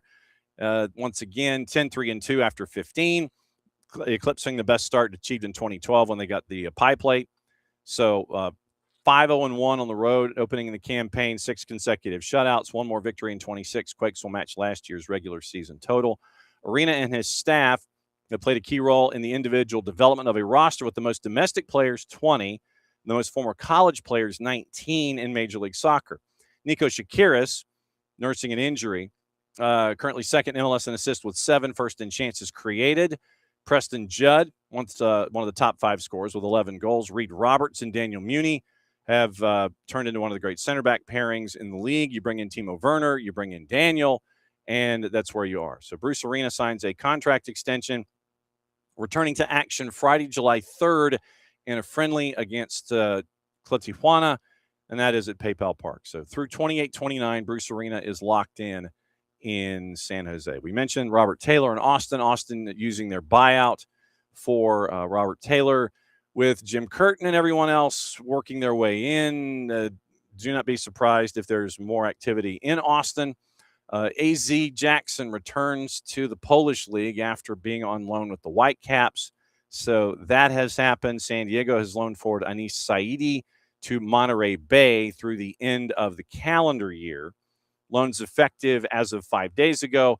San Diego FC has the right to recall. 17-year-old joined back in 25, acquired his homegrown priority from Philadelphia.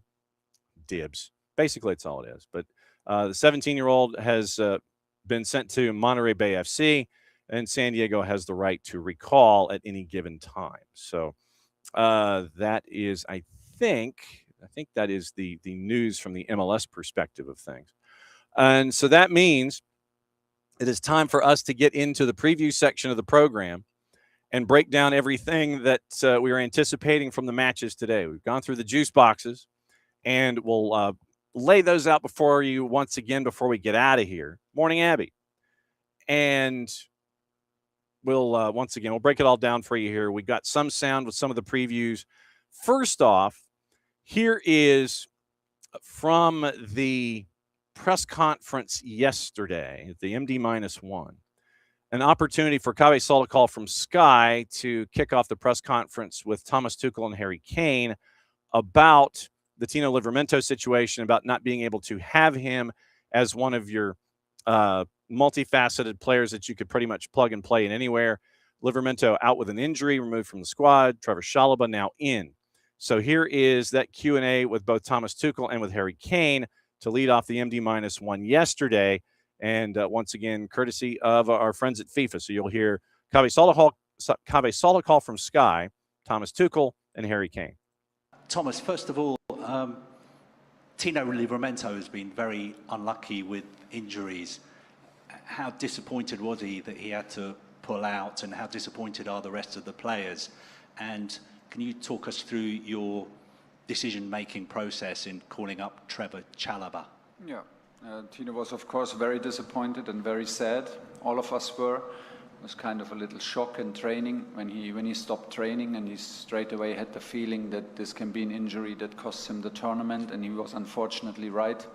After assessment, we got the information that it's about 4 or 5 weeks, injury of 4 or 5 weeks, which is unfortunately too long to keep on like rebuilding and reintegrating him into the squad. So we took the decision to send him home. Was of course disappointed, and so were we. He was a key player and in good shape and available for both sides for us as a fullback. We called Trevor Chalobah up because then we free up Jarell Kwanzaa as a fullback on both sides, and Chad Spence can both sides fullback. So Trevor comes as a centre back alternative and gives us full coverage in the back four. Thank you. And Harry, last time out at the Euros, there was so much debate about your form and your fitness. How do you feel going into this major tournament? And do you think this is the best chance you have of winning a major trophy with England? Yeah, I'd say from a personal point of view, it's the best, coming off the best season that I've ever had, first and foremost, just from a fact point of view. Obviously scoring a lot more goals than what I have in any other previous season, which is obviously pleasing. But I think also just physically and mentally, the way the season ended for me was obviously in a great way to win the league and in the cup final and to score the 3 goals there, I think just gave me even more momentum coming into the prep camp with the boys. And yeah, just from a physical point of view, just feel in great shape in the training sessions, in the matches that we've played. So, you know, throughout our career, you need a lot of things to go your way and fall into place at the right time, and I feel like it has for this tournament. So for sure, it's one of the best opportunities we will have as a team to win it, and I think everyone is eager to, you know, to first of all just start well tomorrow and you know, prove that we have the capabilities of going far in this tournament. Harry Kane, Thomas Tuchel talking about the tournament, and Thomas Tuchel discussing not having Tino Livramento because of injury, and bringing in Trevor Chalobah, and now what he's able to do with the chess pieces that he has on hand. Bring in Trevor Chalobah to do one thing, and then you can have other players going in other directions. Abby has put in the timeline the thought by some that Lionel Messi is getting preferential treatment from officials / FIFA, especially after the studs to the calf yesterday in the match against Algeria. I would say it's a yellow. And for an athlete to get special treatment, there have been obviously folks that are, Jordan rules would say whatever. We know that they come across, and I would say that that he got lucky in this one for not getting any kind of card. And you look at Messi's reaction, and I'm staring at the quick cycle of it. But yeah, the player for Algeria is kind of cutting across Messi, and you see Messi make contact, and it's flush. I mean, it is flush. It is straight up studs to the calf. I would probably say that the challenge on Mandi should have been a yellow. I think it should have been a card. Mandi was kind of going sideways. And so Messi, he's behind him, and Mandi is working across.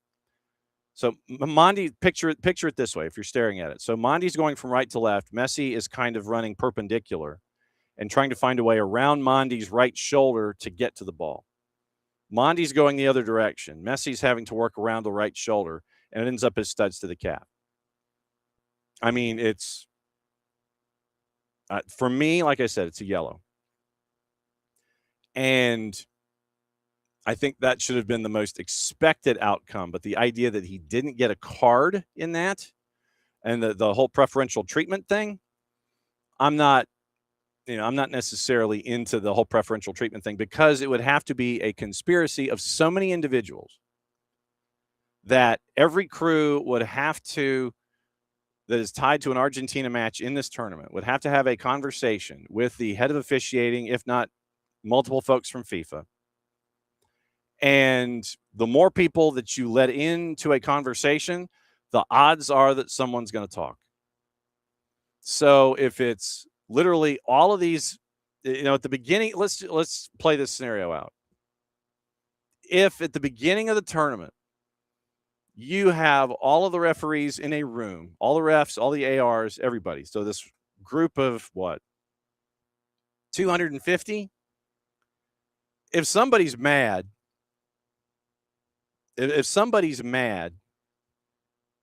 at whatever, for whatever reason, then you are going to end up with someone talking at some point. Well, yeah, we had a meeting. When we had our all hands on deck meeting, they told us this.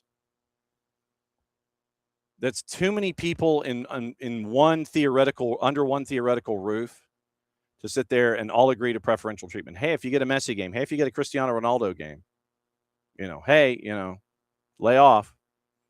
Because then someone at the end of the tournament, or even in tournament, if they feel aggrieved for one reason or another, they're going to talk about it, and they're going to sit there and go, well, we were told. That's too many people under one roof for something like that to be the case. Should have been a yellow because of what Messi was trying to do. Like I said, studs to the calf, for me, that's a yellow. He got lucky. So, Abby, it was the same crew that did the World Cup final 4 years ago. Yes, it was. I think Simon Marciniak was downstairs. I think it was, or Simon Marciniak was attached to it. I think he was the VAR upstairs. So, yeah, but it was the same crew in that circle for this match. So, like I said, for anything like that, for it to be anything where you're supposed to give preferential treatment, that's too many people that would have to know. And if somebody's mad, they're going to say something. So that's where I am with it. I know, Abby, you hold you and I disagree on this one, but I still think it should have been a yellow from what I saw. But for it to be a universal overarching thing with all of the referees that are brought in by FIFA, hey, now if you get any of these guys, we got to keep them in the match. Preferential treatment. Jordan rules, I don't know if they necessarily, they're in the back of minds, but I don't think they necessarily apply. Like I said, it's too many people that would have to know the same piece of information. And if somebody in that dome of secrecy gets mad, they're going to say something about it. So, should have been a card. Should have been a card. Messi got lucky. And so we'll keep an eye on that. But remember, you got yellow card accumulation too. You got to keep an eye on that now. You got to keep an eye on that. So that's what I think with the Messi call anyway. Okay, so with that happening, we've also got on the board interviews from the U.S. side of things, and they are getting ready for their time in match number 2. Heading on, it's Friday afternoon, and so as things are continuing to progress, U.S. goes in front of microphones. Max Arston, by the way, was in front of microphones with our friend Chris Doran with an audience heading back to Columbus. And here is part of that conversation with Chris Doran and Max Arston about Max's time with the men's national team and getting ready for match day 2.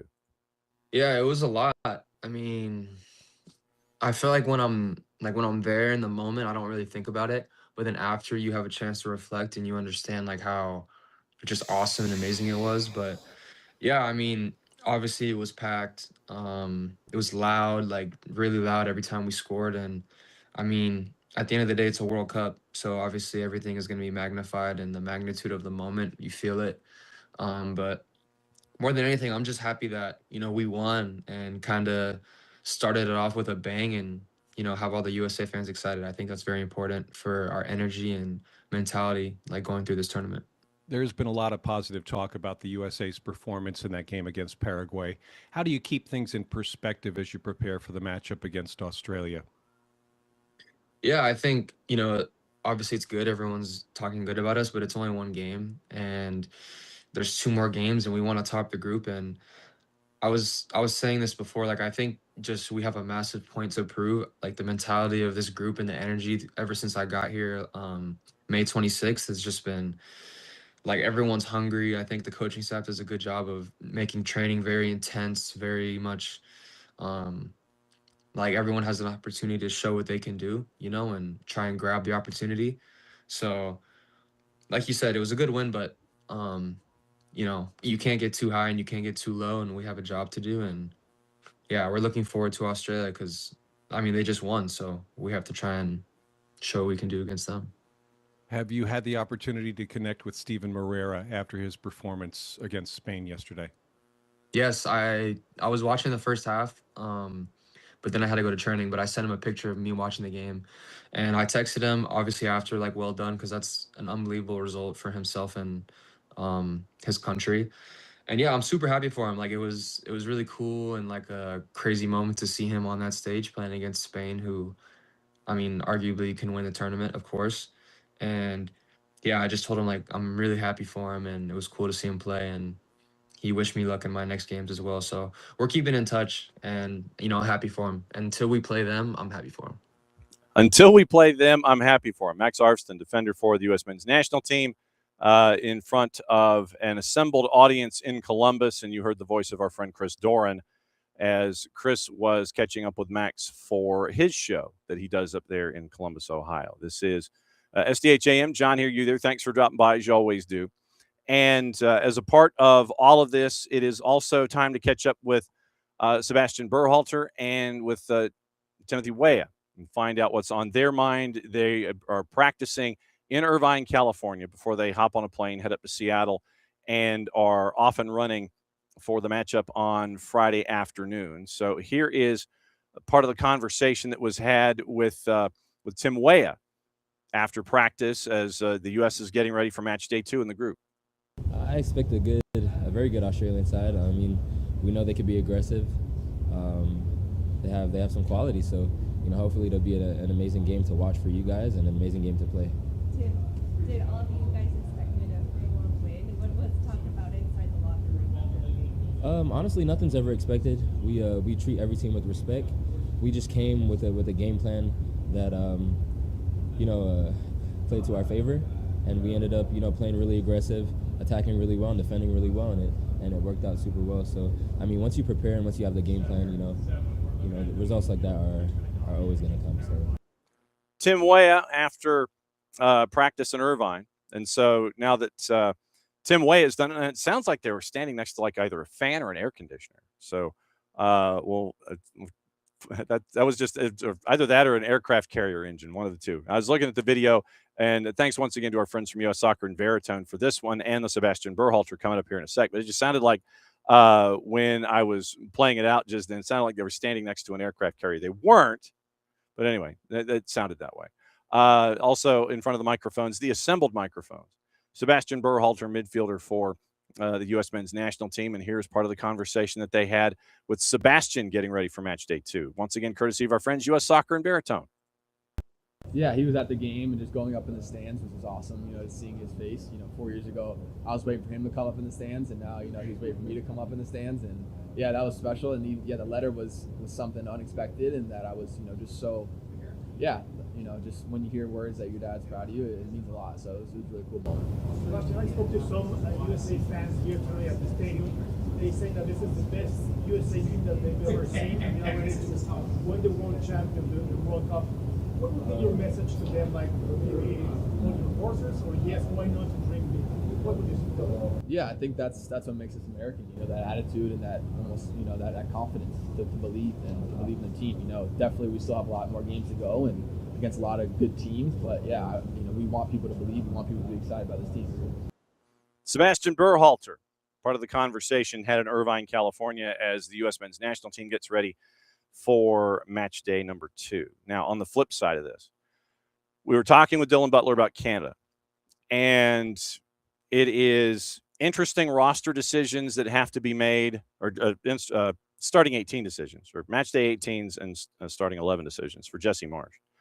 So the question was brought, and once again, this is from our friend Christian Jack. He's wondering if Canada's playing mind games ahead of the matchup with Qatar. Questions are there. It is trying to figure out, will you see Alphonso Davies? Do you change up your striker group? Should Kyle Larin start? Will Jonathan David and Ali Ahmed start? All of these questions as you get ready for the matchup with Canada in match day number 2 in the tournament. And it is a heavy day going up against Qatar. Once again, you're a minus 345 favorite tomorrow night at 6 o'clock. Qatar is a plus 1,000 dog. Your draw is a plus 475. You've got to get a result here. You don't want to leave everything up to chance against Switzerland in match day last, trying to get a point or a win to get into the knockouts. So all of those questions are being put to the fore, being put to a lot of the players when it comes to the Canadian men's national team. Here's the assembled microphones with Stephen Eustachio about match day number 2, courtesy of once again our friends at One Soccer. We obviously want to start this game the best way possible, something that we couldn't do against Bosnia, but at the same time, we know that we have the weapons to win, but it's going to be a hard game, like all. I don't know if he can play. I mean, he hasn't been training with us, as you guys know. So, I mean, but what I can say he can bring to the team, he can bring his leadership, which is very important for us. Obviously, you guys know Fonzie better than me. He's probably the best dribbler in this competition. He can play as a left back, as an inverted winger, as a winger, up top. I mean, he can do everything. And when he plays, it opens up everything for us. So, I mean, hopefully he can get back as quick as possible. I don't know when that is, but we're going to try to make sure that he plays this tournament. We're such a different team, and them as well. I think if you look at the group stage right now, they have the same possibilities as us to go through the group, right? So they're going to come with everything. Obviously, we all know Julian Lopetegui's experience in these types of games. I mean, it's going to be a very hard game, but at the same time, we're ready for it. We're ready for it. I think the Bosnia game was a good game for us to get confidence, to score our first goal, to get our first point in the World Cup, something that we didn't accomplish in Qatar. But at the same time, like, we have to deserve to be in such a stage like this, and I think we're going to do it. Stephen Eustachio, one of the veteran presences, sometimes with the captain's armband for the Canadian men's national team, as they get ready for their matchup against Qatar tomorrow night. And let me check the venue really quickly. I just want to make sure that, let's see, I'm way ahead of myself on the schedule. So go back. Okay, it is at BC Place. Yeah, I'm intrigued to see how both teams respond to the surface at BC Place. I want to. That's one of the things I'm going to look at. 6 o'clock kick with that activity in Group B behind the action that is at SoFi with Switzerland and Bosnia-Herzegovina. So Canada and Qatar will know what they need to do when it comes to either keeping the beat or surpassing to get ready for match day number 3, where Canada will take on, where Canada takes on Switzerland, Qatar takes on Bosnia and Herzegovina. So that's the dynamic in play tomorrow in the 3 o'clock and the 6 o'clock hour with what's going on in Group B. Along those lines, Alistair Johnston was also a part of all of the assembled microphones, getting ready for everything. And did I load Alistair Johnston? I thought I did, but I guess I didn't. Anyway, okay, so we'll play Alistair Johnston tomorrow because we got stuff to talk about.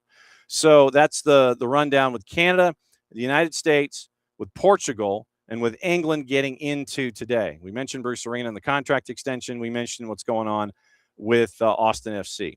Now, getting into some of the news and stuff that is just kind of out there in the ether that we might need to know about just a bit.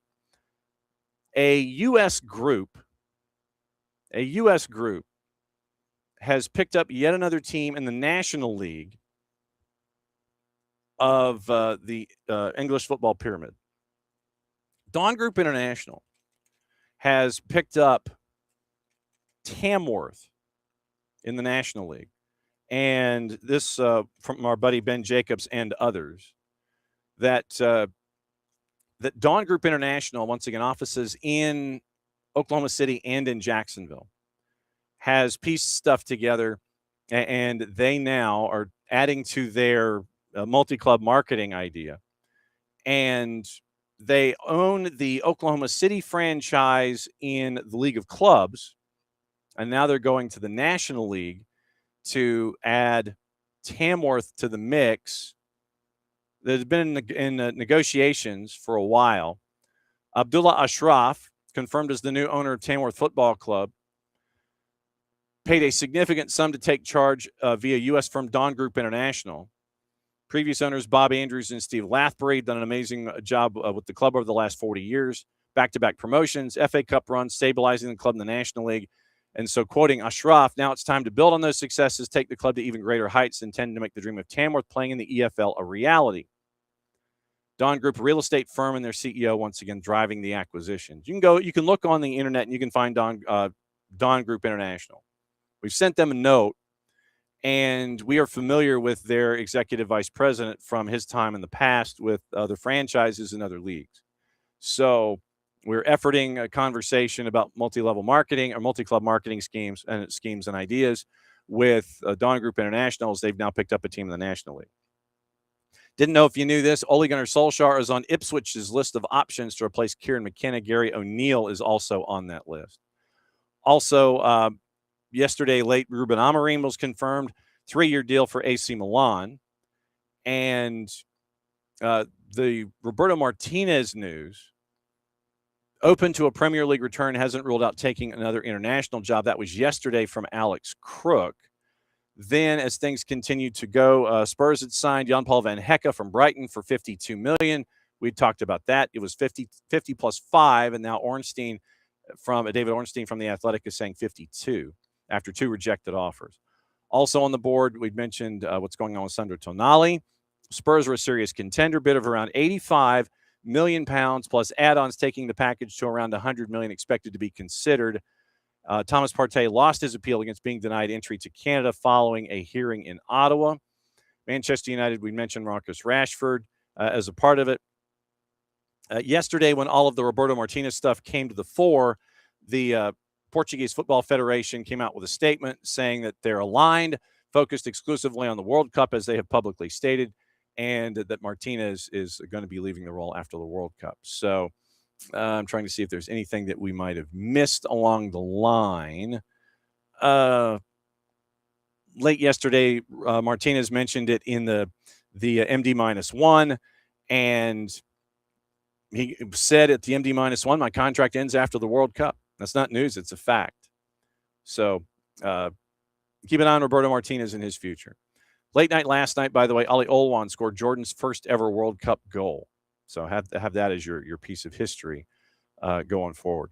The daily attendance record for the World Cup broken. 4 matches Tuesday set a new record, most attended day in the history of the tournament. 281, 223. breaks the previous record of 277.070 set in 1994 in the United States. Combined figure came from matches with France and Senegal at the Meadowlands had 80,545. Kansas City was just over 69,000.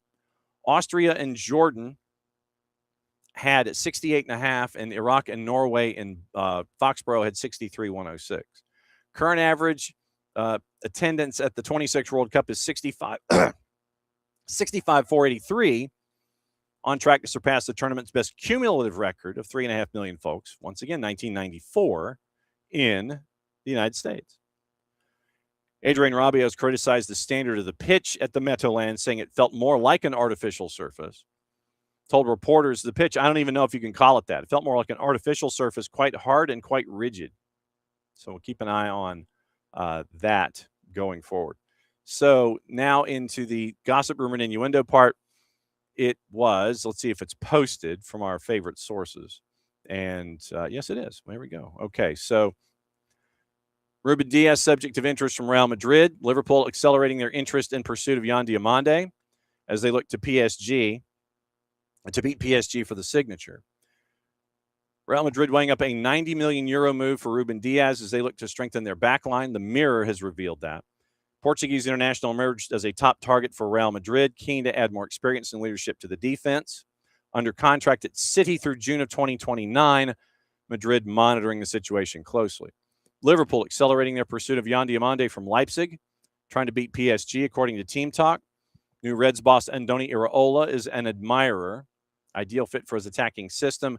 Liverpool have already held talks over the deal. Leipzig demanding a fee of around 130 million euro for Yan Diomande. Arsenal stepped up their pursuit of Roma midfielder Manu Kone and are reported to have reached an agreement with the player's reps, according to Gazzetta. Moved ahead of Atletico de Madrid in the race to land. The international was playing for France in the World Cup. Holding out for a transfer fee is Roma, around 50 million euro, and the Italian club needs to balance their books. Al Hilal considering a move for Barcelona winger Rafinha ahead of next season, according to Globo. Saudi Pro League side renewed their interest in the international, aware he's unlikely to discuss his future until after the World Cup. Remains under contract at Barca. Key player in Hansi Flick's plans. Al Hilal preparing a significant offer as they continue their push to recruit another marquee attacking star. Real Madrid midfielder Eduardo Camavinga is on Internazionale's summer shortlist, according to Mundo Deportivo. France international, who is not at the World Cup, fully committed to Los Blancos. That may change over the summer as he is not in Jose Mourinho's plans. Inter president Giuseppe Marotta reported to have spoken with Florentino Perez about players at the Corazon Classic at the Bernabeu. Bernardo Silva confirmed Real Madrid 2-year deal. Lyon signed former Real Madrid midfielder Caroline Veer on a 3-year deal. Lyon were in advanced talks with the Scottish international, confirmed her departure on a free after a 4-year deal, and then we mentioned Ruben Amorim. So here's your sources.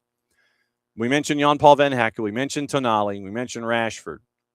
Bayern Munich want to extend Michael Olise's contract until 31 after the conclusion of the World Cup. That's from Nicolo Schira. Juve demanding a transfer fee of at least 40 million euro this summer for the transfer of Andrea Cambiasso, who's wanted by Barca and Chelsea. That's from Ekrem Konur.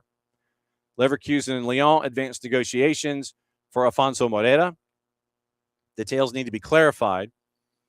And the final transfer fee expected to be in the range of 30 million euro. That's from Sky Germany. Football Insider. Brighton is unwilling to meet Spurs' 60 million euro asking price for the signing of Luka Vuskovic. Sky Italy, Atalanta keen on signing Rangers midfielder Nicolas Raskin, top target for Maurizio Sarri and at Atalanta. Everton exploring a potential move for Juve forward Luis Openda, which would take the form of an initial loan deal with a permanent transfer clause. That's from Football Insider. Angel Gomez from Marseille, attracting interest from Coventry and Hull. League One club reportedly open to offers. That's from Team Talk. Ben Jacobs, we mentioned Lee Han-byom, the Michelin defender, subject of growing interest from clubs in England and Germany.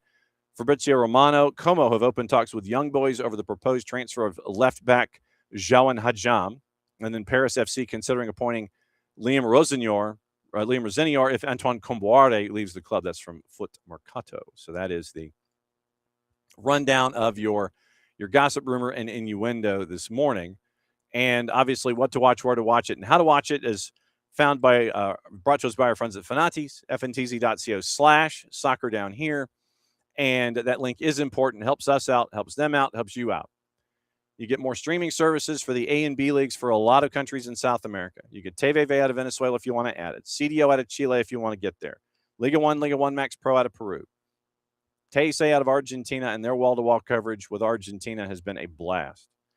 Also, you get all the BNs, which means Middle East and North Africa are yours. European leagues are yours. All the CAF is yours as well. AFCON is there. All the qualifiers. Libertadores, Sudamericana, it's all there for you. At Fanatis, fntz.co/soccer down here. Big FOX has your first two matchups today in the World Cup, Portugal, DR Congo, England, and Croatia. FS1 has the nightcaps, Ghana and Panama, Uzbekistan, and Colombia. ESPN, the mothership's going League One tonight. 9 o'clock, Madison and Fort Wayne. Fort Wayne travels to Madison with an 8-game unbeaten streak. So if you're really wanting sickos work, League One, ESPN, 9 o'clock. Telemundo's got your quadruple header. Fox O&E has your quadruple header. Peacock has your quadruple header. And that is all of the matches for today. Once again, brought to us by our friends at Fanatis, fntz.co/soccer down here. So once again, today, let me get to this. The South Korean media have apparently have been shut out by the national team because of leaked audio. Let me see if I can find the background on this story here. So, and also checking headlines on the way out the door. So I think we're okay in that. But I'm trying to find the story having to do with the South Korean media and them being shut out by the national team because of leaked audio that came out. Hang on just a second. So I'm trying to find it. Come on now. All right. So, all right. So if I do it this way, so if I look for South Korean media leaked audio, and that was how I ended up getting there. Of course I did. According to Football Asian, the Korea Republic has boycotted their domestic media at the World Cup after alleged derogatory remarks made about Captain Sun Young-min were leaked online. The controversy began after a mic conversation mocked the star's military service. South Korea got the win over Czechia. They get Mexico June 18, South Africa June 24. According to Football Asian, the Korean Football Association issued an official statement condemning its domestic media after a leaked mic conversation revealed derogatory remarks about Captain Sun Young-min. Took place during an open training session where Sun was seen running slightly away from the main group. Conversation had a reporter mocking Sun's exemption from mandatory military service, and it was heard on the mic, quote, he didn't even properly serve in the military. Reporter appeared to mock Sun Young-min's 3-week basic training stint, commenting he was exempted from serving 21 months in the military, legally earned his exemption after leading South Korea to a gold medal at the 2018 Asian Games. Led to widespread criticism of domestic media, boycotting any media interaction. After the win from Czechia, Sun Young-min did not interact with media at the mix zone. Secretary of South Korean FIFA World Cup press corps has resigned amid a clash with the team as well. Corps has accepted full responsibility after the breach of ethical regulations and overall breakdown in relations.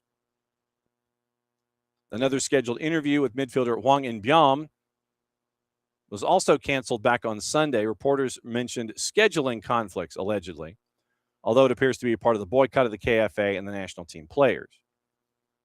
So neither side likes the other, and neither side's going to be getting any kind of sound whatsoever when it comes to the Korea Republic and the national team. So that's kind of that's where that is.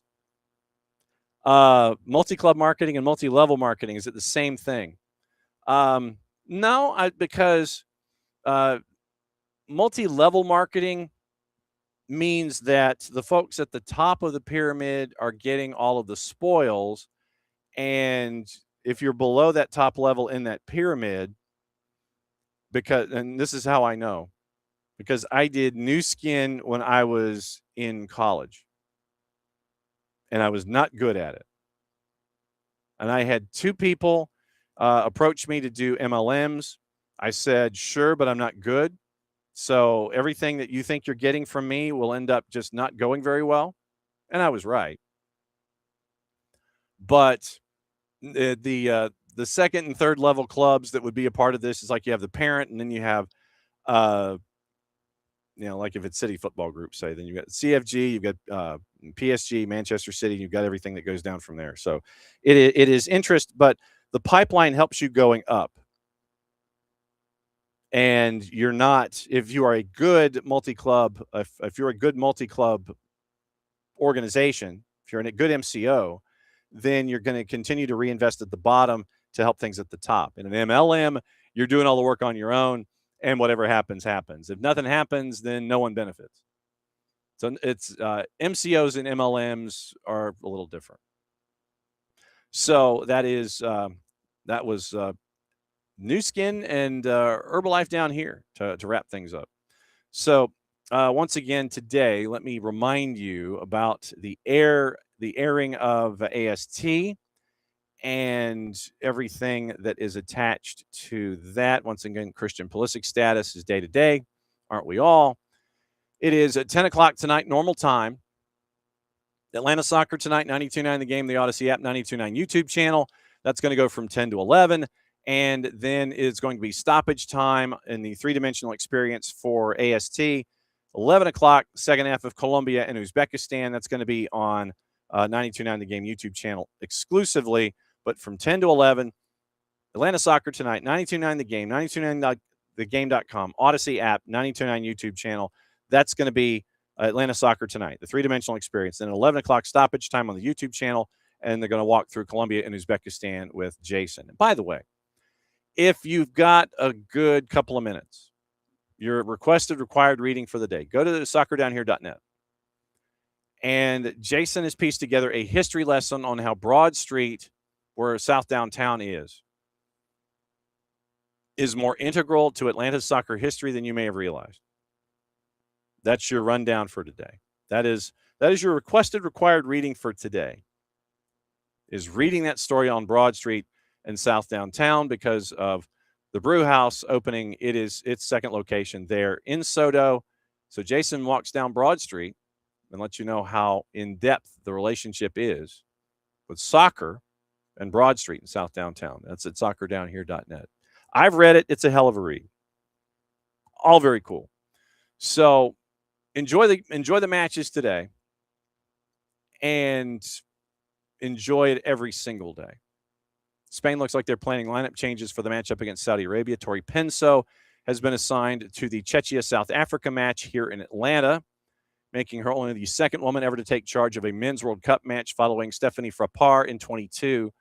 And she's based in France. And so it's going to be Tori Penso, Brooke Mayo, Catherine Nesbitt, all American officiating crew at Atlanta Stadium for Czechia and South Africa. That's going to be on your Thursday. So that is another go round of us here at SDH AM.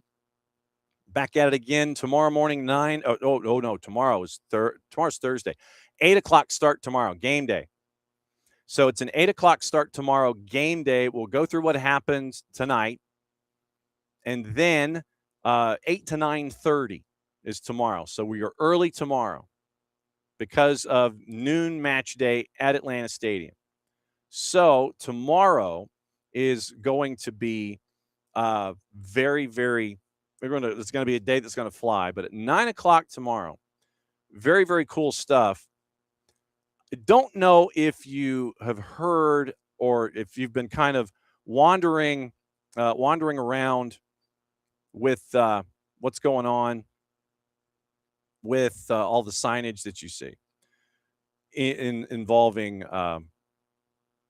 where you need to go for World Cup and things like that. So SCAD, the Savannah College of Art and Design, has been part and parcel to the to all of that attention to detail that we've seen when it comes to welcoming fans to Atlanta.